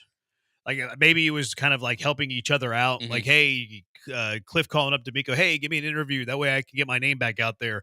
And then D'Amico giving Cliff the interview because you hire Slowick over Cliff. It gives Slowick a little bit of rub there. You know what I mean? Mm-hmm. Like, oh, they went with Slowick over Cliff. The Slowick guy must be pretty good. Yeah. So it's kind of like scratching my back to scratch yours. I mean, there is a former, a guy who the Texans have interviewed multiple times that he's having great success this year as the quarterback coach in Minnesota. Who? Josh McCown. Oh, yeah. No, there's no way that would happen. No, there's no way. There's no way that would happen. No, because they interviewed him twice to be the head coach. I'm very curious with his coaching plight, though. I think Josh McCown's at least in OC next year. I don't think. I think it's too soon. I don't know. I think he'll be back there for another year or two. Why is it too soon for him if it wasn't too soon for a guy like Bobby Slowick? Honestly, I think Jack Easterby ruined his name. I think the fact that Josh McCown back-to-back years was a head coach candidate, I think put stain on his name. And they got fired in Carolina. Unfair to him. Yeah. Got fired in Carolina. But like every single time he's jumping up and down celebrating with Sam Darnold, it just like looks great for him. Like I think that's going to be, besides Detroit, I think Minnesota will be the most picked apart coaching staff this year. Yeah, if Benny Johnson finally wins a job. Yeah. Which I think he will. I think he's going to get I think he'll be a head coach next year. I think him and Aaron Glenn both will be, actually. I think Glenn's going to go to New Orleans. I'm with you on that one. I think I love Glenn, and I don't want him to go to New Orleans. Yeah, I feel bad because I don't think it's a great spot for any coach. That's the worst. That might be the worst job in the NFL. They're cap strapped. They have no quarterback. Like they have no real plan. Chris Olave, like people think he's going to demand a trade this year if he can stay healthy. Yeah, he's a Tua version of wide receiver. Yeah, like Olave's been concussed like 3 or 4 times, like bad concussions. Yeah. Like he's out for the year because of a concussion. Like he's going to miss the last 6 weeks of a season because of a concussion. He might play next week. No way. He practiced. What is the purpose of that? That's a great question. Why put it? Could you imagine? Like, I think you have to fire the interim head coach before the game starts if you're the owner. You cannot allow that. Yeah. Like Tillman, man. Like, you really want to buy the Saints? Like, you really want to do that? Like, of course you should. Yeah, the NFL ownership is unbelievable ROI. The investment of return on investment on an NFL team, you don't have to be good. You buy the Bears? You could be the worst team in the NFL, make tons of money. Makes all the sense in the world. All right. 8437, I would want Gary Kubiak in charge of the running backs. Dude, churn them out nonstop. The play action with Stroud, it'd be a lot of fun, I think. I think it'd be a lot of fun. All right, let's get to garbage time. We might have traded Paul, but we didn't trade the segment. Garbage time with Branham and George on ESPN 97.5 and ESPN 92.5.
Branham in for Paul. We've been traded. 713-780 ESPN. Do you ever get people talking about garbage time? Like, adding their own garbage times? Not usually, but maybe tomorrow we do car wreck of the day. Flip it up, like change it up a little bit. Okay. Test out what we like. Okay, that's a good idea. See what sticks. It's a good idea. I like that. You have a good Christmas? It was good. It was the first one that like Joseph like finally kind of got it. Opening presents, a lot of fun. He did great. We had a lot of traveling too. Just driving from like League City to Tomball. Yeah, just around the greater Houston area. A lot of time in the car, it feels like. Yeah. Does he nap in the car? He does, but then he doesn't wake up well. That's the problem. Like he's a like, grump when he wakes up. Yeah, kind of like his old man. Yeah, he needs like 2 hours to sleep. He only got an hour in the car. Yeah. So a little bumpy at first, but it was great. It was incredible. How was yours? Yeah, it was good. It was good. Lots of toys. We had lots of toys for the kids, and they're still in the living room. Mm-hmm. And I'm sure you've noticed this as a father, that whenever you have a lot of toys and they don't get picked up, you have to shuffle your feet like you're wading in the ocean. You got to shuffle your feet like there's stingrays all around. Because if you don't, I learned this lesson. The Branham baby got some traffic cones, these little toy traffic cones for Christmas. Handyman Hal, like it's a YouTuber and whatever. So you got these little traffic cones, like 50 of them. And he's been just stacking them around the house. I stepped on one flush the other day. Stepped on it flush, like right into the foot. I was like hopping around, jumping around. And then Branham baby copied my every move. So it's very fortunate I didn't say something I shouldn't have said, because he would have said something that he shouldn't have said. But yeah, just a lesson out there. That Shuffle your feet if there's any toys around. Pretend there's stingrays in the ocean, because you don't want to step on a stingray. You know what happens there. Die. That gets you. Hopefully not. Hopefully it doesn't kill you. Did for some, but it happens. Yeah, so make sure that you're wading through there so you don't step on any toys flush like I did. Yeah, so we had the advantage of we did Christmas at my parents' house Christmas morning. Kind of forces us to pick up the toys. It's good. So, and they help us. So it's not all, just on the two of us and a kid pretending like it cleans up, which he doesn't. So that kind of forces us to avoid that issue, which was nice. Yeah. It didn't feel good. I think I still have the bruise on the bottom of my foot for it. One time a Lego went through my mom's foot. The bottom through it? Yeah. She had to go to the hospital. What were those Legos made of? It was like, do you remember knives? what were they called? They were called Bionics. Did it have a sharp point? No, they were just like these robots. Like, and it had this like long stick, and it was like standing up and like went into the bottom of her. That's gross. She needed a tetanus shot? I don't remember, but I just remember she had to go to the hospital and get stitches. Oh, that's brutal. That's why you clean up the house. Did you see the Happy Gilmore 2 trailer? Yeah, I didn't get much out of it, but no, I'll watch it. Yeah, I feel like you have to watch it. I'm really hoping like it's a senior tour. Like it didn't look like the senior tour. No, it didn't. But like I think but they look old. Yeah. And like there's a lot of I know Dan Patrick's in it. It looked like Travis Kelce's in it. Travis Kelce's in it. I'll watch it. I'm glad it's gonna be on Netflix though. I think everybody's gonna watch it. Yeah, I think it's gonna be huge. I think everybody's gonna watch it. Hopefully it's good, because a lot of the second movies of classics aren't nearly as good. No, but Sandler's been doing okay with Netflix so far. Like, he must have a deal with them. He does, yeah. It's exclusive there. All of his movies come out on Netflix now. He probably gets a lot of money. Did you see what LeBron James had to say yesterday? NBA, NFL on Christmas. Here was King James and his thoughts. I love the NFL. I love the NFL. But Christmas is our day. It's cute. Oh, LeBron. You're going to regret that one. What do you think? They quadruple the ratings? Probably. But now, I don't even know what Netflix ratings are going to look like. I think that they can do it pretty good. No, but like how they're going to like tell us. I guess they told us the Jake Paul numbers. Yeah, they tell us like the views and stuff like that. Yeah. So I guess it's the same. But yeah, I think LeBron's going to be. I did feel a little bad for the NBA. I don't. Pivot. Play on Christmas Eve. It's not that hard. It's a good idea. Just play on Christmas Eve. The NFL schedule comes out first, right? Actually, no, it doesn't. I have no idea. But just change your schedule. Like, it's not that hard. I think the NBA schedule actually oddly does come out before the NFL's. Yeah, but you have all these networks saying, here, we want these games on Christmas Day. So it would take the networks to pivot too. Yeah, but don't you think like ESPN would need to pivot as well? But if they know that ESPN, yeah, because they want to have counter programming, right? But like, if they think the ratings would be better on a different day, then they should pivot. The decision for the network would have to be, will we get better ratings on Christmas Eve or will we get better ratings on Christmas Day despite Netflix having 2 NFL games? Yeah. I'm not sure it matters. I'm not sure it does either because, like, I feel like they would get better ratings on Christmas Day still. I could see that. Because, like, for a lot of people, Christmas Eve, you're not really, like, in during the day. No, and for a lot of people, like, it is really the day that the NBA season starts. Like, this is, like, when they start to actually care about the product that's in front of them because most of the NFL teams are eliminated from the playoffs. You're not in the college football playoffs as a fan. Like, baseball season's still months away. So I get it. But yeah. If the NFL is going to squat on Christmas Day, if I was the NBA, like, I think I'd have to consider Christmas Eve. But, God, you just look like a loser. I still feel like they would have better ratings on Christmas Day, though. I really do. Yeah. Because it's not, yes, the NBA ratings Christmas Day this year will be down from last year, obviously, because you had NFL people tuning in. But that's not the question. If you're making the adjustment, the question would be, which day are we going to get better ratings? Don't you think it's strange, though, that they can't even look at numbers because they didn't play on Tuesday? No one played. Like, why didn't they play on Christmas Eve?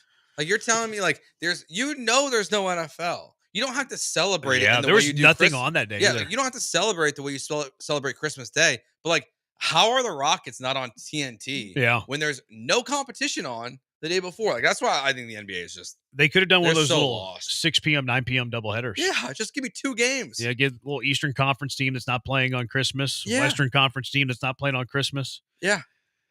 Yeah, NBA's a mess, man. I don't know. I don't think there's anything you can do, though. No, because I think even like when you fix the rules, like if they try to, I would hate if they do that though. Like, what are they going to do to fix the rules? You can only take 5 threes a game. Some people are suggesting bringing back hand checking. They think hand checking will better defense. Yeah, will eliminate some of the threes. I think the first thing they're going to do is they're going to get rid of the corner 3. No. Yeah, they're going to go out. The 3-point line is going to touch the sidelines. So they're going to extend the paint. They're going to get rid of the closest shot in the league. Huh. I think that'll be the first thing because that's been talked about before. I think that'll be the first thing they do. I hope they don't do that. I also don't think it really fixes what they're trying to solve. Steph Curry is still going to launch it from 10 feet beyond the 3-point line. You seen some people, they want like a 4-point shot? No. See, I feel like that'd be counterproductive. I feel like it'd be even worse. Yeah. Like I don't think that's, I think people will be trying more. They'd be trying more of it. Right. Yeah. Like you'd have Steph Curry shooting these 40-footers. Yeah. And like, what's good about that? Nothing. Just get rid of the 3-point line. Could you do you know let's go back to the way it was when Michael Jordan played in college. Could you think of how radical that is though? Like at the time. Yeah. Like we're gonna add a 3-point line. Yeah. Think about how radical that is. Like that would be like, okay, we're gonna add a 4-point field goal. Yeah. It's almost the same thing. Yeah. Think of how radical that is. What if they move the 3-point line just back? That's a good idea. Like I don't know how far back they'd have to go. You'd have to do the math. Like whatever the percentages tell you would magnify the importance of the mid-range jumper again. Yeah. Whatever the math would tell you. Yeah, move it back and cut off the sidelines. So are we done here? I'm not used to the jingle here with go. you guys. Yeah, we can leave. We don't we have the little thing that, hey, we're getting out. Oh yeah, we don't. This have jingle goes. You don't have that. With no, this we jingle. just try to follow the clock. I'm gonna have to get used to this now that I've been traded to noon to 3. All right, does it for us. Thanks to AJ. AJ, your work as a producer much better than your work driving the company car. He's Joe. I'm Jeremy. We'll talk to you tomorrow, Houston. ESPN National coming up next on ESPN 97.5 and ESPN 92.5.